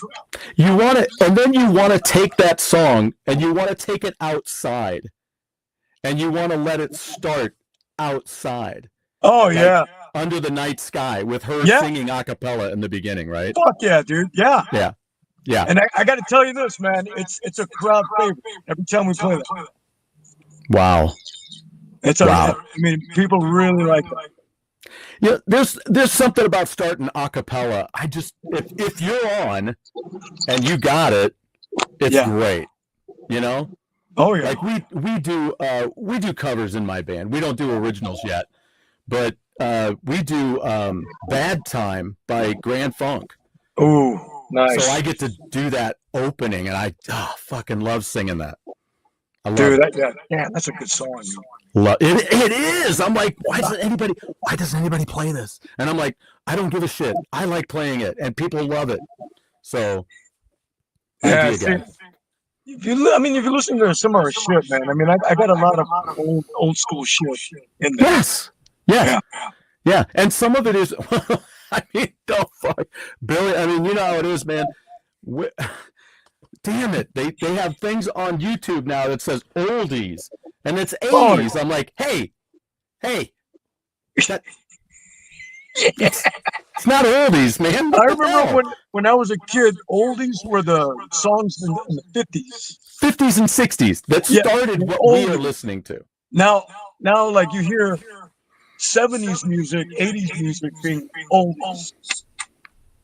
Yes. And now the 90s is like classic rock. and there's a lot of the 90s I don't like. I'm just like, whatever, man. I don't know, man. It's just whatever. Weird. You know, but it's cool. It's cool to see all those milestones. You know. Yeah, you're absolutely right. To as long as we've been around. Yeah, to have it here in your heart that you were a part of that milestone situation. Oh yeah. Yeah. I got a coworker that I said something about. We were just joking about today, and I don't mean this in any bad way. It's just she's younger. That's just the way it goes. I worked with a bunch of young people. I said, I just met Ace Frehley, which you can see him in the background right there. Oh, nice. I just met Ace Frehley today, and they're like, who? I'm like, good God. Okay. Who? I'm And they're like, probably going to Kiss? pronounce his name right. Ace They're like, Frehley? who? I'm like, son of a bitch. How they- rough is it living under a rock, people? Huh? Hey, you'd be surprised, man. You know? Yeah, and it's just that they're young. And I said, oh, that's Valerie Bertinelli. And she goes, I don't know who that is. I go, she was married to Eddie Van Halen. I don't know who that is. Oh, my God. You're Mind oblivious. blown. Yeah, I'm but surprised I still have hair. I'm like, oh. Just like, what? But it's a weird thing, man. I'm just like, whatever, man. Whatever. well, that's when we school them. Like, hey, sit down. Let Grandpa teach you a couple things. Get out your pointer. Right? Or Yeah. your little laser pointer. I mean, I do that to my youngest daughter. I have to school her in with all the stuff. And you don't like. I got her into Kiss. I remember I took her to a Kiss concert. Luckily, it was the last tour. Yeah, yeah. I came down here and I go, I got to take my daughter to go see what I fucking fell in love with. Right. And then, sure enough, dude, right when they came on, I looked at her and see her face. She's, wow, Oh, thank God. that's the way I was when I was little. Right. Right. Yeah, it was pretty cool seeing that. I had never seen them in makeup. And then I had a friend's daughter who he wasn't going to be able to go with her this time. And she's like, I thought I'd ask and see if you might want to take my dad's place. And I go, I would be honored. She said, the only thing is we paint our faces when we go. And I said, cool. And she goes, but you can't do Gene Simmons because that's what he does. I'm like, son of a bitch. So I did Eric Carr. I did Eric Carr. I'm like, because you did Eric Carr? Yeah, it was Nice. I'll find a picture. I'll send it to you. Fuck yeah, dude. Yeah, it was great. I had some dude, and I had my Creatures of the Night shirt on, and some dude and his wife came over. He goes, man, I saw you, and I told my wife, I said, I got to go over and talk to that guy. Nice. He's like, Nice. I don't know what I'm going to say. I just got to talk to him. It's like, fuck yeah, dude. Great makeup. That's right. I thought I did a pretty good job. It was pretty good. You know, it was what it was. I'm not professional. But No, it's just the whole idea counts. yes, exactly. And it Thought was a lot of fun. It was great being there. And, you know, so I saw Kiss, and then months later I saw Barry Manilow. So, Dude, my first concert was Kiss, Animalize Tour. oh, dude, yeah. Yeah, Queensryche opened up. Yes. Was that were they on tour for, that wasn't The Warning. It was, Yeah, good morning. was it The Warning? All right. Yeah. I bought that record in Michigan, dude. I was visiting my wife's family when we were dating, and she was going to see her ex-boyfriend too. Well, we were up there. Oh, But wow. we went to I know, right? It turned out okay, but you know, now we're married. So, I think it was the Queensryche record. Really, I think that's what did it. Yeah. but we went shopping and they had the bin in the front, and I'm flipping through. You know what? I should pull that out to put on my next episode of I bought it for the cover. Dude, Because I fuck yeah. flip- Yeah. Dude, see, like when I was 5 years old, I had my grandmother buy Kiss Alive too. Oh hell yeah! It was because of the cover. Blood. Yeah, Gene Simmons with the blood. I mean, all of them with their makeup. And then I remember I didn't quite think, like, I was like, is Ace, like the Ace character, is that a girl? He kind of looked pretty in the cover, but you know, I was like, man, I want this. Yeah. He had that long face. He had that long, thin face with that And his pointy hair chin. was pretty. It's pretty. You know, with the bangs. You know, Yeah. Kind of Yeah. like a chick. So Well, look at us too. I mean, you know, we went through Poison remember Poison? Yeah. and Striper. Oh yeah. But dude, Poison, we were for sure. We're like, these are chicks, man. These It's guys so are chicks. yeah. It's so bad that I see beautiful women now and go, wow. But I'm like, Right? is it? I mean, I You think. got to second guess. And I'm like, don't do that to me. They're like, maybe you like men. No, because you look like a woman. Yeah, man. I mean, you gotta do a double take, man. Well, hold on, man. Yeah. You gotta do the crocodile Dundee thing, man, where you reach for the nuts, the nutsack, or you're hoping it's not his nutsack. You know what I mean? That's perfect. Uh, Ooh. remember that? I totally remember that. I'm like, oh my God. That was So it was funny, at that man. party, Oh, and they had the big fruity thing on their head, right? yeah. Oh yeah. Had to make sure. Good time. Dude. Good Oh shit. my God. Yeah, that's classic. I did, Bloomberg's did want me to ask you about what was your first acting job? God.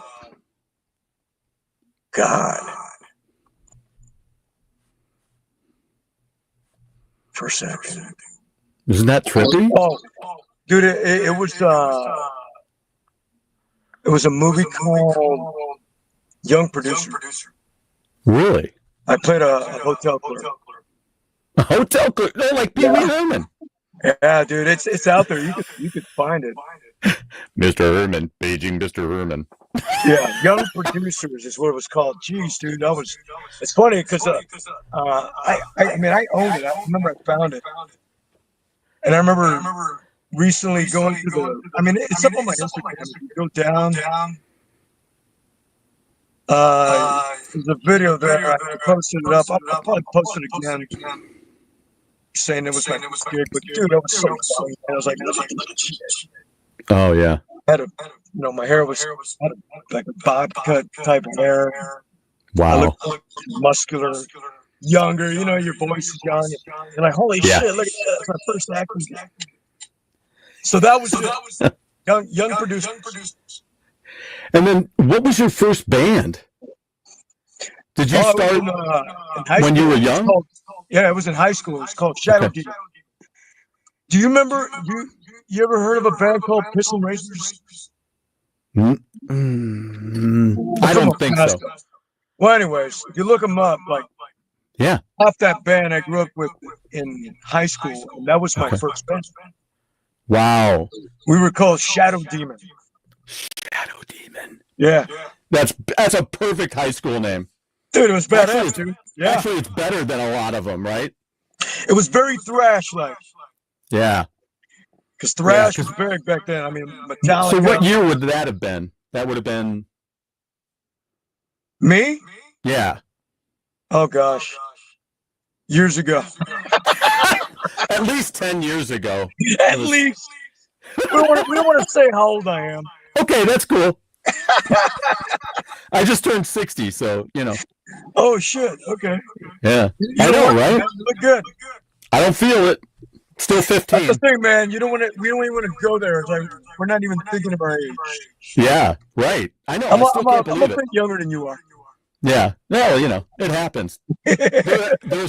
Speaking of 10, I think there's exactly about 10 people that are younger than me. Somewhere. Everywhere. Yeah. Only 10. Somewhere around the world. Only 10. Just all around the world, 10 people that are younger than me. There you go. Yeah. That includes my kids. So, Boom. It's a good way to look at it. Yeah, and nobody's more full of shit, though. That's for sure. Not much younger. Oh yeah, dude. That's the way I'm gonna see it now, man. That's right. That's it. Me. That's why I'm just like, there's so much left to do, and that's why I really appreciate you talking about the networking thing too, because it is true. I mean, as human beings, for Christ's sake, I mean, we need to really just do that. Yeah. And all industries, really, man. Yeah. But definitely the entertainment. Yeah, it's a tough one. Power can do a lot of weird shit. Like, can keep you out of things, can put you in things. Yeah. Can put you on the sideline, can attempt to make you feel like shit. And it's really up to us to just get past that, Yeah. And maybe giving down the road when things kind of change and stuff, Mm-hmm. Yeah. I mean, and so hopefully there's not a mass amount of people that can't kind of alter their view, or maybe they're just getting old enough that they'll be gone. I mean, they'll grow out of it. People pass away on natural things, and other people step in. Are you saying like a hit job? Nope. Nope. Just saying, people get older and things change. I mean, because you start thinking about it, and you're like, well, how's it ever going to change? Right. Oh, yeah. And you're like, well, if you can start some sort of dialogue, and I'm not talking about, well, I don't want to go there either. Yeah. But, the stuff that's been talked about or happening and stuff where people just, like I just recently did a DEI training thing, and I'm like, are people really acting a twat that badly that they can't? It's like putting a warning on a product. Do not shove DVD into another human being's eye. Are you freaking kidding me? You got to put a warning on there about that? Well, that's just the common sense, That's just, Yeah. So when you see this stuff, I totally get it. They're like, well, don't do this. You're like, no shit. Well, but then they're like, well, try mirroring. I'm like, I'm not gonna mirror. That's bullshit. I'm sorry. I'm not gonna come up to you, Billy, and just start acting the way you act just so that you like me. You're gonna think, who is this fucking stooge? Get him out of here. Yeah, it's a crazy time to be alive for sure. It is. There's a lot of things that I think are social situations, and they need to be handled through us socially. We need to be better to each other. I've always said if we could take 5 years and have the world stop fucking with each other, maybe we could get things straightened out. 5 straight years, don't fuck with anybody. Don't do anything wrong against each other. Right? Yeah. And maybe things could start to level up. We'd see how much better it is. Probably by then we'd be on Mars. Yeah, but you know the thing, man. Just like anything else, there's always something funding it, something creating it, and it becomes chaos for a reason. That's getting deep into the rabbit hole. It is. But yeah, I mean, overall, is everybody like, hey, man, let's just chill out. Yeah. It's like we only got one world in the solar system. It's not like we can jet out of here and go to Mars. Yeah. Right. Not today. Whatever. But it's just like, man, let's just keep it chill. Let's have a good time. Let's fuck. Let's drink. Let's eat. Whatever the fuck. Let's hear some good music. Let's watch a good movie. Some days it's okay to be Steel Panther. Right? Let's go watch a Steel Panther show. I didn't get it. I had a buddy of mine that was so into Steel Panther, and I'm like, I don't get it, dude. I can't do it. I just can't. I love the music. God, I love the music, but I can't do these lyrics. I saw them live with Wayward Sons in Europe and England, and I go, I get it. I got it. Unfortunately, my wife doesn't get it yet. Well, dude, it's a mock-up of the 80s. That's the way right. The 80s. Look at what bands were singing back then, man. It was absurd. It was. It was very sexist, very fucking, Yep. very obscene, man. It was. Yeah. Look at the comedians that came out of the 80s. Yes. Andrew Dice Clay and fucking. It was fun. It was like risque. It was like grit, but fun. Yeah. Do you think that's part of what the hard part about getting this country together is about? Because we have such differences we have difference in geography. Yeah. And that calls for, and then also from what comes in the coastlines or the borders affects the immediate area. And we've got such a difference, which is cool. Don't get me wrong. Right. It's cool that there's such a difference here in the States. We have that as a strength. And I think that's what people have to understand is some people get here the wrong way. It's not that we don't want people here. We love what it does. We dig what it does. It makes a great community, and it's just, we got to do it right. But to be that different from one side of the country to the other, and then in the middle, you've got a big difference in what doesn't touch the coastlines.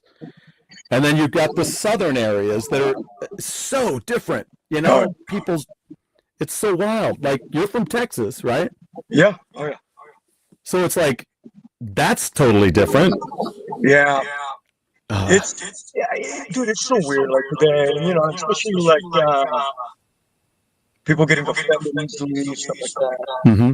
You know, as opposed to like the '80s stuff. You know, it was just like, I mean, you saw it, right? I mean, like the mouse. Oh, yeah. It was so like in your face. It was so. I don't know. Obscene. I mean, it was sexy. It was James Bond on steroids. It was like, I mean, it was like no apologies whatsoever.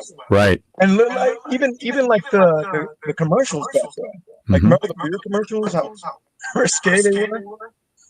And now everything's just so watered down, and you got to watch what you say and stuff like that. Yeah, some of it so unnatural, like this Snow White film that came out, and you're like, okay, this is supposed to take. I get that it's a fairy tale, but it does take place in a place. Yeah, and you've got all these different walks of life, and you're like, just for DEI, and you're like, okay, wow, this is averting me from. This is a good movie. Yeah. You know, you're like, wait, what? Yeah, man. Well, that's what sucks about bringing like the politics in, right? And then again, like I was saying, there's always a higher power. I mean, this is me saying it, and what I've read, and what I could observe, you got someone funding something that's creating chaos. Right. It's got to be. Right. It's got to be. I mean, you know, look what we've been through in the last 5 years. Yep. It was crazy time to be alive. And what was the purpose? Right. And, you know, I mean, I don't want to get too political or anything like that. No, I get it. I get it. I'm just, you know, being a realist. Yeah, but on the, you know, staying on the outer edge of it. This is fucking bizarre. It was. It was. It's bizarre, and why is that? And why are we making a big fuss of, like you're saying, like a movie? Right. Because of, you know, the casting or whatever like that. But I don't know, man. And you know, stuff like that makes me want to go ahead and dive into a freaking rabbit hole. And then I'll take in everything by heart. You know, it's just like let me decide of what I'm observing. Just like anything else, you know, like we should listen to what somebody has to say in a movie, and we make the judgment ourselves. Yeah, and that's don't common sense. Right. And don't tell me why I do or don't like it.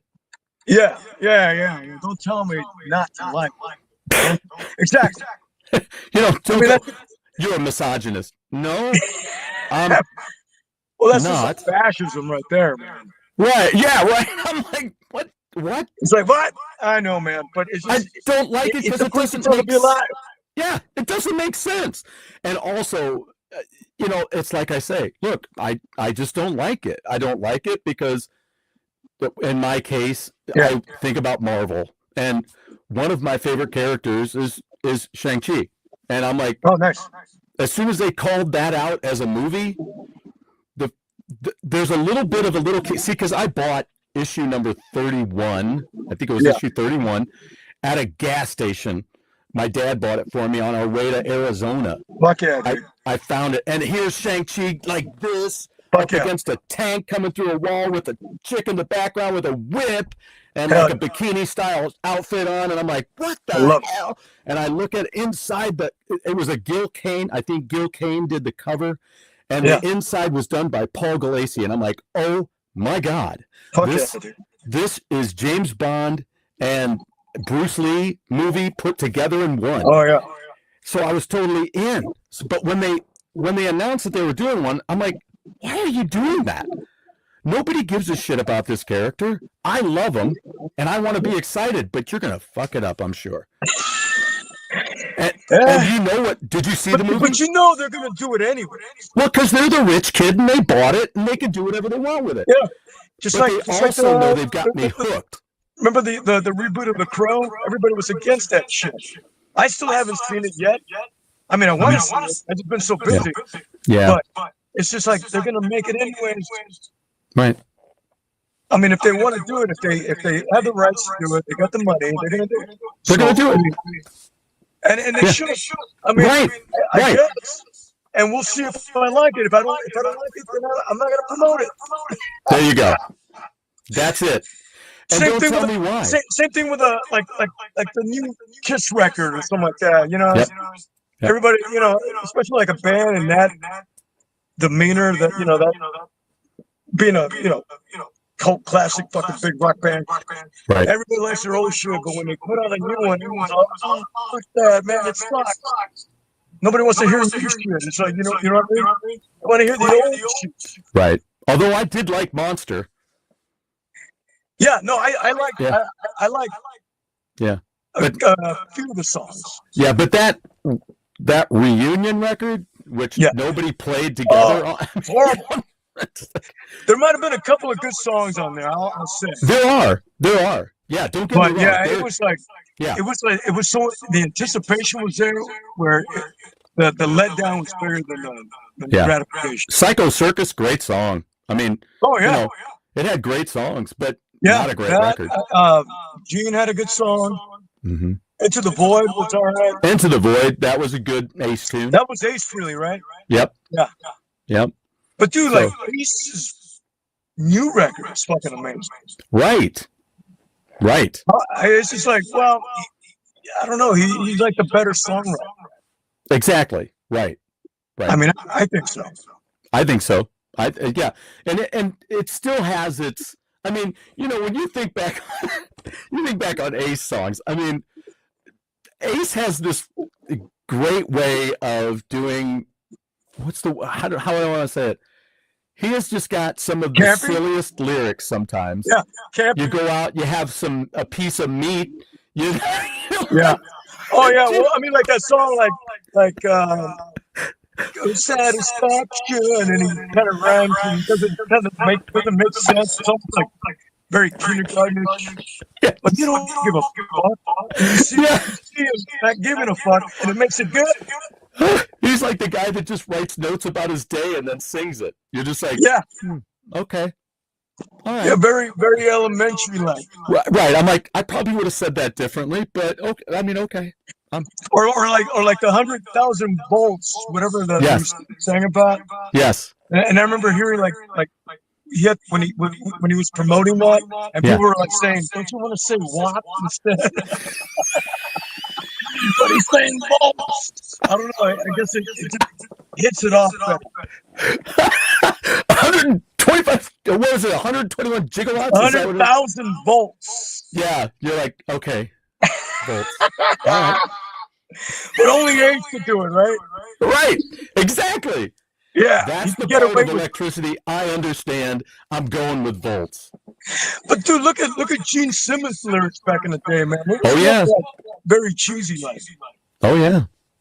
Yeah. I mean, look at meet you in the ladies' room. Meet you in the ladies' room. Yeah, meet you in the ladies' room. I'm trying to remember all the other ones. I was listening to that song the other day, and I go, look how cheesy these lyrics are. But it was so cool when we were kids, man. We're like, oh, that's a badass song. Right. And then, that takes me to like Def Leppard, who is one of those bands that I'm like, can we just get a good record, please? Oh, yeah. But, you go back to the songs when they're talking about hysteria, and they just have lines that just rhyme. Yeah, that's all it was about, man. It was like a this doesn't tie to this, but it does rhyme with that. So you're like, oh, okay. So you just sing these lines, and you're like, yeah, and you're like, what does it mean? I don't know. Well, look at Aerosmith. Just your sassafras. Right. Remember with Loving the Elevator? Loving an Elevator. Hey, you gotta like make it up. Yep. Kiss your sassafras. That was so badass. It's totally badass. The video is great. You gotta do it with attitude like fucking Steven Tyler. Yeah. You're you gonna don't make get up there and something go, up. kiss your sassafras. It's not like that. It's like, yeah. It's not We afternoon can't say delight. so let's say sassafras. Sassafras. Yeah. Totally kick ass. Yeah, I love that record, by the way. There's a lot of people Dude, that's one of my favorite records, dude. yeah. It's a lot of people are like, Pump, nah. And you're like, really? Like the Black Album by Metallica. I'm like, really? A band can't just change to that? I mean, that kicked ass. Yeah. It just was a little more organized and a little more in a certain way. I mean, That's when you know you got money. right? You bring in you got time in the studio, Got a great producer. and then you get a great producer. You're gonna have a great fucking record. Damn straight. Yeah. I mean, look at history tells it right there from Yep. Aerosmith, Metallica, the Red Hot Chili Peppers, you name it, dude. They always got that one record where you start breaking out. Well, yeah. And Motley I'll tell Crue you. with Dr. Feelgood, Yeah. Oh, God. They Yeah, had all the time in the world Yeah. to be in the studio and I mean, dissect every song. Great production. Killer production. Absolutely. Damn. Killer Yeah, I mean, production. I hope we can have that one day, man. I want to come out with a fucking monster record. Yeah. Well, I'll tell you what. Midnight Devils, they worked with oh, come on. I think they worked with Brody on their last one. Who was it? Midnight Devils worked with what is it? Browdy? Is it Browd? Brody. Oh, worked producer? with Poison. Okay. Rick Brody? Yeah, sounds about right. Yeah, and worked with Bam Ross and Cher Ross. Oh, wow. On their latest album. So it kicks ass. So I got a list of producers I would love to work with, man. yeah, they did a great job down in Florida. They worked on it. Oh, nice. So, Yeah. yeah, I got to hear it. yeah, totally kick ass. Who's one of your all-time favorite producers? Oh, shit. Rick Rubin. Give me three. If you come up with five, that's far out too. Rick Rubin. Oh yeah. Bob Rock. Yes. And is it Scott Humphrey? Oh, Scott Humphrey. Okay, tell me. Well, he was the one that did a lot of bands in the 90s. Okay. Oh, okay. I think that's his name. He worked with I think White Zombie, Stone Temple Pilots, all those bands. I think Alice in Chains. Okay. Yeah, he's really, really, really good. Wow. He's my top three.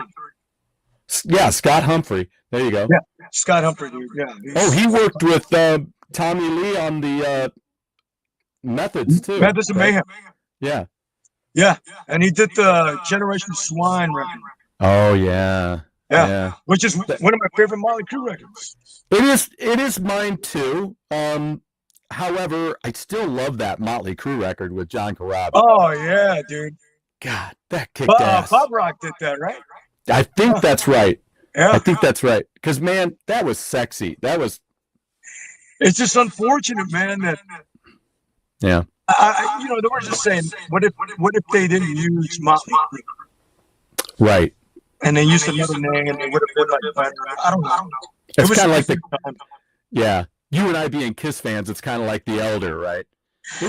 It could be a good record, just not a good Kiss record. I like The Elder, man. Yeah, you're like it's a good record, just maybe not a good Kiss record.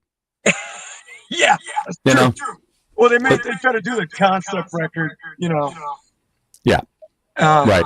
But there's some good shit in there that I like. I was like, oh, absolutely. Yeah. Yeah, I mean, I still listen to it to this day, believe it or not. Same here. Right. Yeah, man. Yeah, I mean, and there are great songs. I mean, some of my, if I put together a compilation, there's going to be songs, definitely a handful of songs from that record that's going to go on there. Oh yeah, same here, dude. Because it's got its great thing. It's like great records. I've talked about that with people in the past too, because there's great records, but then there's albums with great songs, but they're not great records. Yeah, no, you're right. I mean, Operation Mindcrime. You have Epica by Camelot. Oh God, Mindcrime is like start to finish badass. I had it at work, and I just let it. I worked an 8-hour shift and just time. You just let that fucker play, man. You're gonna love it. Oh, it's over. Let it do it again. Do it. Yeah, hit repeat. Do it again. Yep. Dude, Pyromania was fucking badass. You're absolutely right. Yep. Pyromania, fucking shout at the devil, start to finish. Yep. Yep. Yeah. Have you heard Epica by Camelot? I don't think so. Okay, so Camelot put out 2 albums. It was the story of Faust, basically. Yeah. And they have Epica, and then they have the Black Halo that is the rest of it.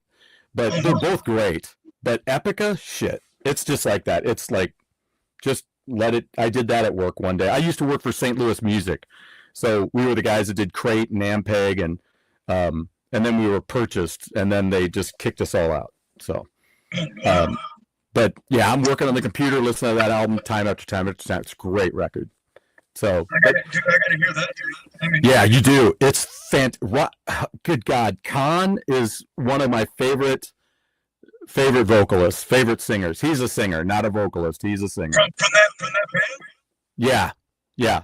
Roy Khan is his name. All-time favorite singers? Yeah, what's that? One of your all-time favorite singers? Yeah. Roy Khan. Roy Khan is one of the best. And Russell Allen from Symphony X. Have you heard him? Yeah, Symphony X. Oh. And then he did all those albums with Jorn Lande as well, and just. So who are your like top 5 best singers?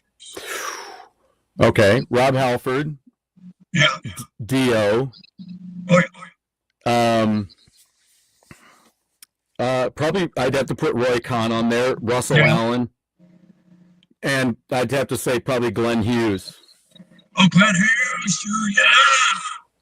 I mean, Graham Bonnet could be in there too, and yeah, no, Glenn Hughes, killer.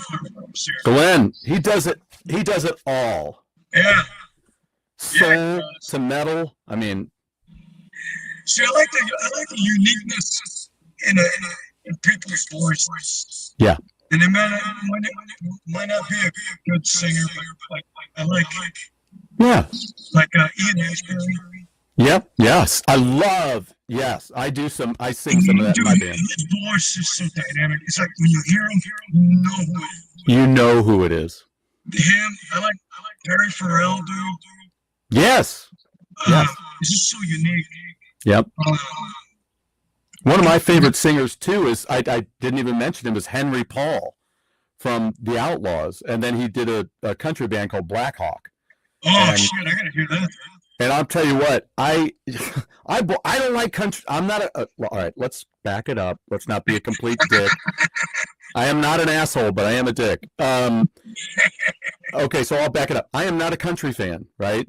There are some country things I like, but I bought every Black Hawk album because of Henry Paul, because I love his voice. See, that's another thing, man. Is that's when you fall in love with the artist. Yes. Not only at the music, but they're playing, their vocals. Don't think about that shit. Yeah. And Neil Diamond. Oh, Neil Diamond, yeah, dude. Oh, Neil Diamond. Tom Jones. He wrote all the Monkeys music. Yeah.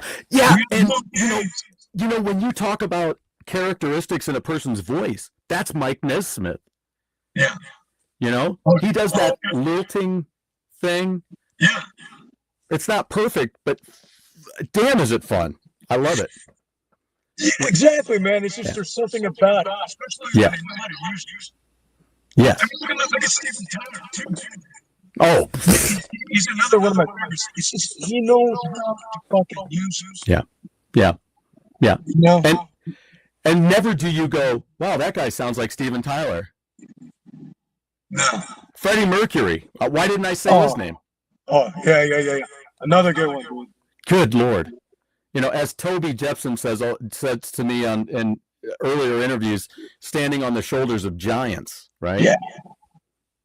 That's. Oh, yeah. And then when you hear them live, dude, and they sound the same like that, it's just like, fuck. Yeah. That's just a God-given gift. Damn straight. Damn straight it is. Damn straight. Yeah. That's no lie. That's no lie. Yeah, because I don't. That's like Jeff Tate. Yeah. Just, Hell yeah, dude. you know? Do you remember when the Christian bands were coming out? And it was like, if you like Motley Crue, listen to. If you like Rat, listen to White Cross. If you like Iron Maiden, listen to Barren Cross. Oh, yeah. Yeah. Those killed me. Like Stryper was the leader of all that shit, right? Yes, and that's what I always say. That's what I liked about Stryper. They sounded like Stryper. Yeah. It wasn't if you like. Yeah, sure. No. Dude, well, I mean, freaking, what's the singer's name? Michael Sweet. Michael Sweet. Yeah. He had a similarity of Dennis DeYoung. Yep. I was wondering if you're going to say it. Yes, Yeah, exactly. very similar, dude. Very similar. More aggressive, more powerful. Yes. Yes. But there's very similarities to that. Thank you for saying that. I've waited should I say it? Be really dramatic. I've waited all my life for somebody to say that. It's like I found the one. I found you. You're the one. I found him. Oh my God. You understand me. You complete me. You complete me. You had me at DeYoung. Yeah. So I've always Another said great that singer, same thing. Another great singer. Yes. Tommy Shaw. All right. I mean, what a great band when you've got Dennis DeYoung, Yeah. Tommy Shaw, and James and JY. Don't you think, hey man, don't you think they need to fucking give that guy credit, bring him back in the band? Dennis, you mean? Dennis, yeah. Yeah. Yeah. They play it up like he never existed anymore. Yeah, I know. Sad, man. I mean, it's like, was he that much of a dick? Oh, well, I think there just became a difference. You know? Oh, big time. And have you seen the interview with Dennis? Goes, so what do you think about oh God, what's the guy that took his place? I can't say it now. Why can't I say it?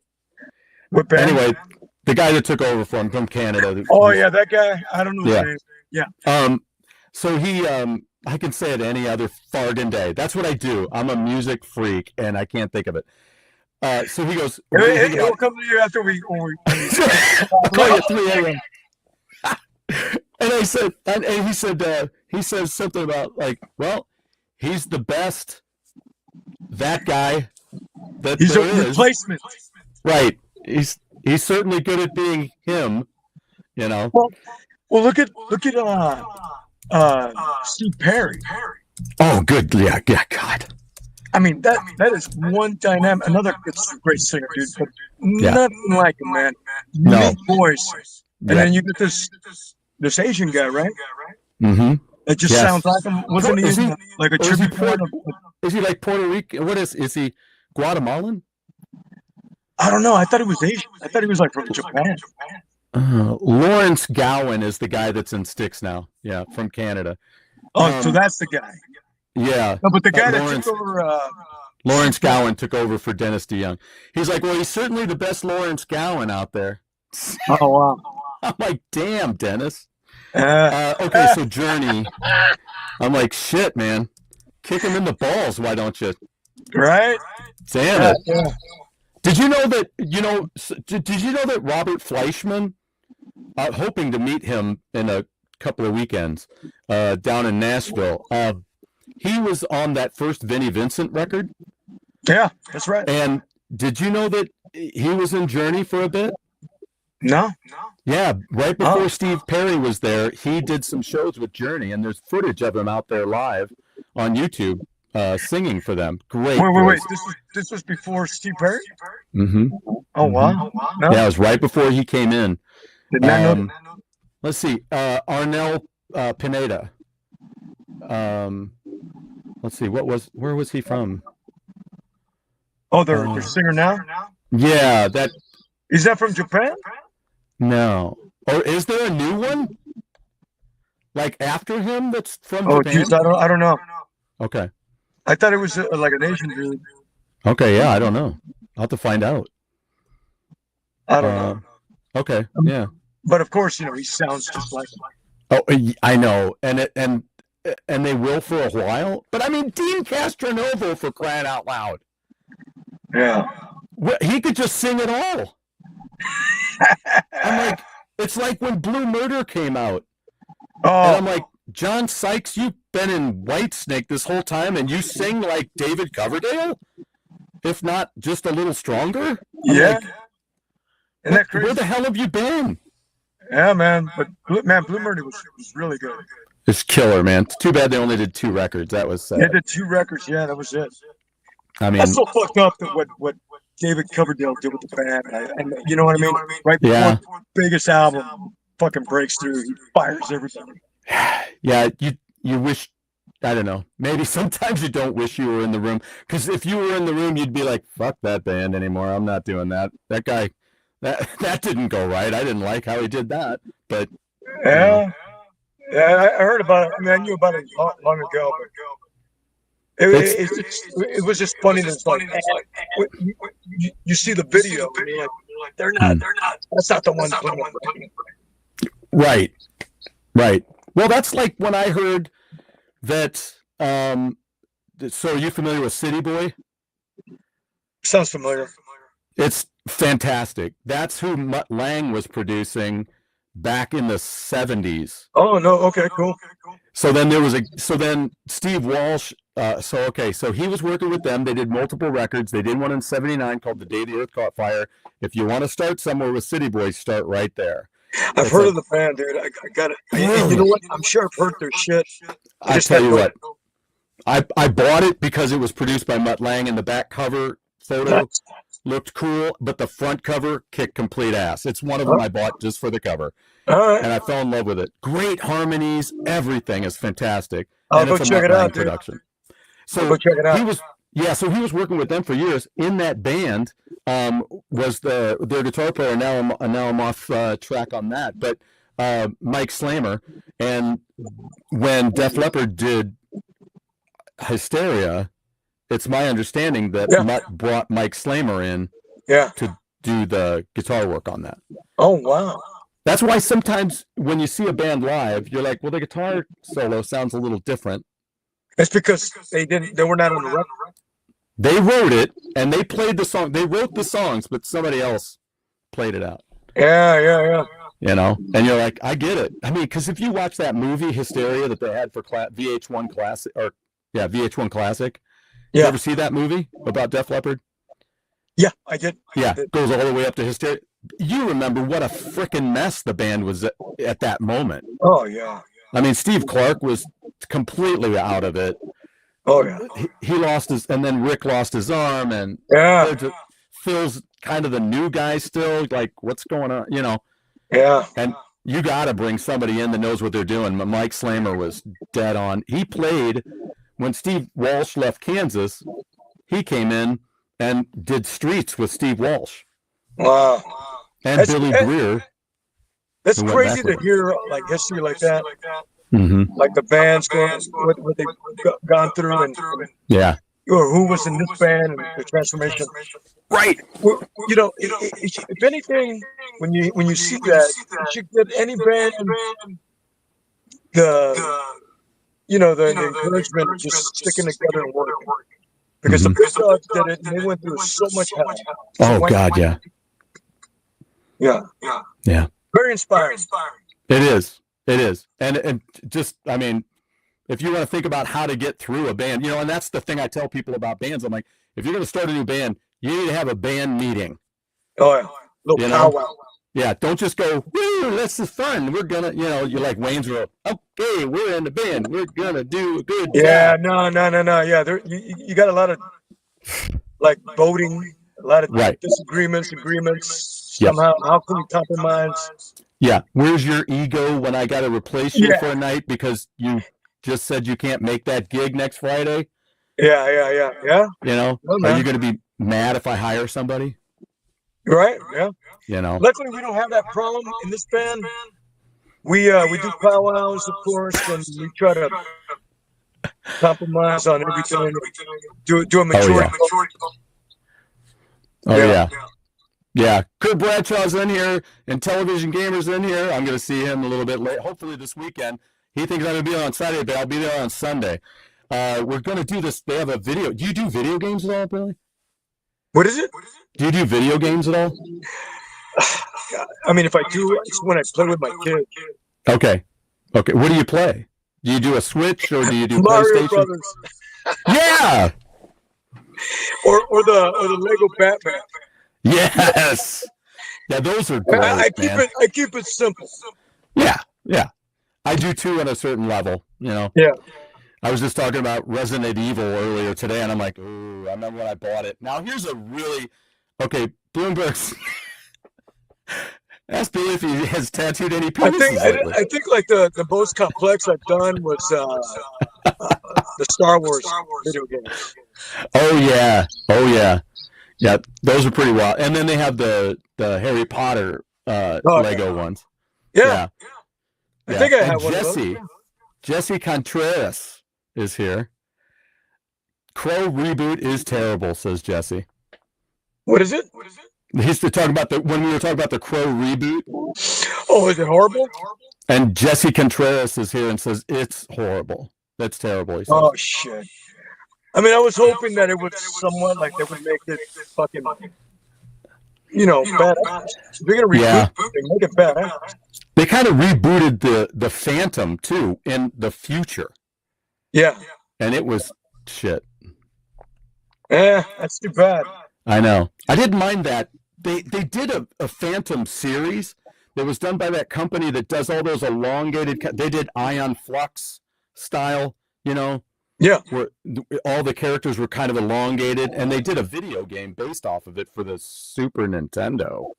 I think it was. Yeah. I have Very it. interesting. Not a great game, but I should get back into it just for fun. That's cool to be like in a movie, and then they make a video game of it. I know. How is that? And then you got merchandise on top of it. Yeah.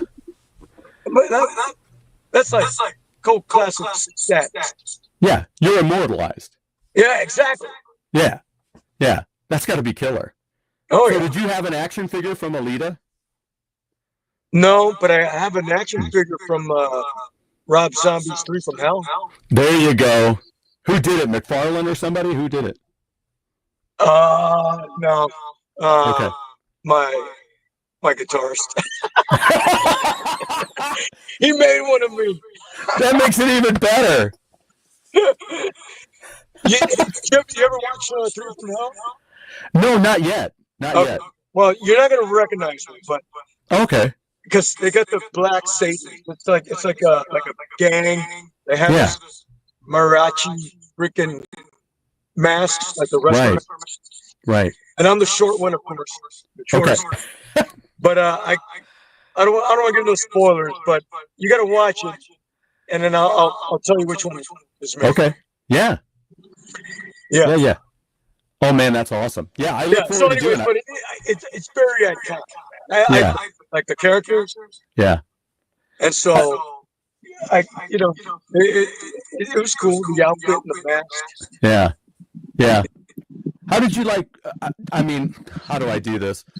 How did you like the Rob's Halloween stuff? I don't know. I didn't really fully watch it. Right. There's so much shit I gotta catch up on. Yeah, right. But I mean, it looked good. I like the lighting. Mm-hmm. All that. Yeah. Well, some of the newer things are just terrible. But I'm not talking about his stuff. I'm talking about the newest ones that they've been doing. Yeah. The Halloween ends. Yeah. Jamie Curtis. Mm-hmm. I haven't seen that. Yeah, you probably shouldn't, but that's up to you. Maybe that's why I'm not. It's like I don't want to. It's like I want to watch it and like it. Maybe I'm not watching it because I know I'm not going to like it. Dude, I ordered it. I bought it. Halloween 2 and Halloween 3. Yeah. I was like, maybe I need to give them another shake. And I checked out Halloween 2. I'm like, God, this thing is a shitty movie. Oh, that's too bad. I'm just like, really? I mean, I'm like, I remember like, oh, cool, Halloween 2. And I'm like, But then I just watched it recently. And I'm like, I watched Halloween, the original, and then I watched Halloween 2. And then there's it was very campy, right? Oh God, it's so. I'm just like, oh my God, move it along. Well, dude, look at the Nightmare Before or Nightmare on Elm Street. Yeah, Nightmare on Elm Street. Yeah, those were like campy along the way, man. Each one was just fucking ridiculous. Oh yeah, Jason movies too. It's Yeah, like, that Friday the 13th, dude. It was just over the top ridiculous. yeah.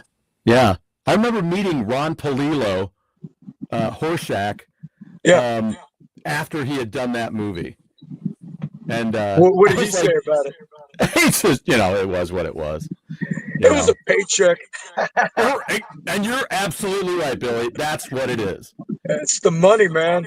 I'm an actor. I'm working. I gotta work. Who am I to say? Well, Hey, I did man. freaking Horseshack for multiple seasons. And I totally get it, dude. When you're an actor and you're offered like a certain amount of money, Yep. do a shitty movie. Why I mean, not? you'll do it. It's like, how much? Okay, I'll do it. I'll do that. But Look at Nick Cage, for crying out loud. yeah. Hey, good job, man. You gotta make that bread. It is. Do you have just a minute? I'll let you get going. I mean, we've got to get back together though and do some let's stuff. do another one for sure. And then if you have a minute, I'll do an exit out of the show and I'll talk to you backstage for just a moment. Sure, let's do it. And then, before we go, let's end this way. Top 3, just off the top of your head. Nobody's locking you down to, he said that was his favorite, not this one. Okay. Give me 3 top favorite music-centric movies. You're talking like musicals? No. Well, it could be a musical, but like, I'll say Rock and Rule is one of my favorites. You ever seen it? No. It's an animated film. Here, you know what, dude? I got it right in front of me. Deborah Harry does the singing voice for her, and Robin Zander does his singing voice. Is it kind of like the heavy metal movie? Kind of. It's kind of like that, but it's a single storyline, and there's music in there there's Iggy Pop sings some stuff. See, because I like that one. That would be one of them. The heavy metal. Yeah, heavy metal. There you go. Heavy metal, and there was another one. I mean, we all love Spinal Tap. Yeah. Okay, those Spinal Tap in there. And what about I'm waiting for you to say it. Kiss Me the Fan Which one? Kiss Me the Fan. Oh, yes! But the Japanese version. Yes. Where they put the singles, they put their solo songs in it. Yeah. That was so cool. On Kissology 1. Yeah. As a kid, I liked it. When I watched it, I liked it. Yeah. Did you ever see American Pop? Yeah, Ralph. Yeah. Yeah. I've got it back there. Yeah. Yeah, it was the rotoscope Ralph Bakshi film after he did Lord of the Rings. That's right, dude. Yeah, that's another one of my favorites, too. Yeah. And then one of the other ones that comes to mind, of course, because I remember seeing the film and going, I've hung out with that guy. I know that guy. This guy is Rockstar. Oh, Rockstar. Dude, I just saw that one recently. I love it. What did you think of that? Did you see the PA he brought with him? Did you hear the voice he brought with him?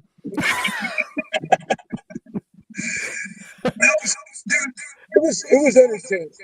It was entertaining. It was. Entertaining, yeah. It was. And loosely based on Judas Priest, I'll take it every day. Oh, of course. You know? Man.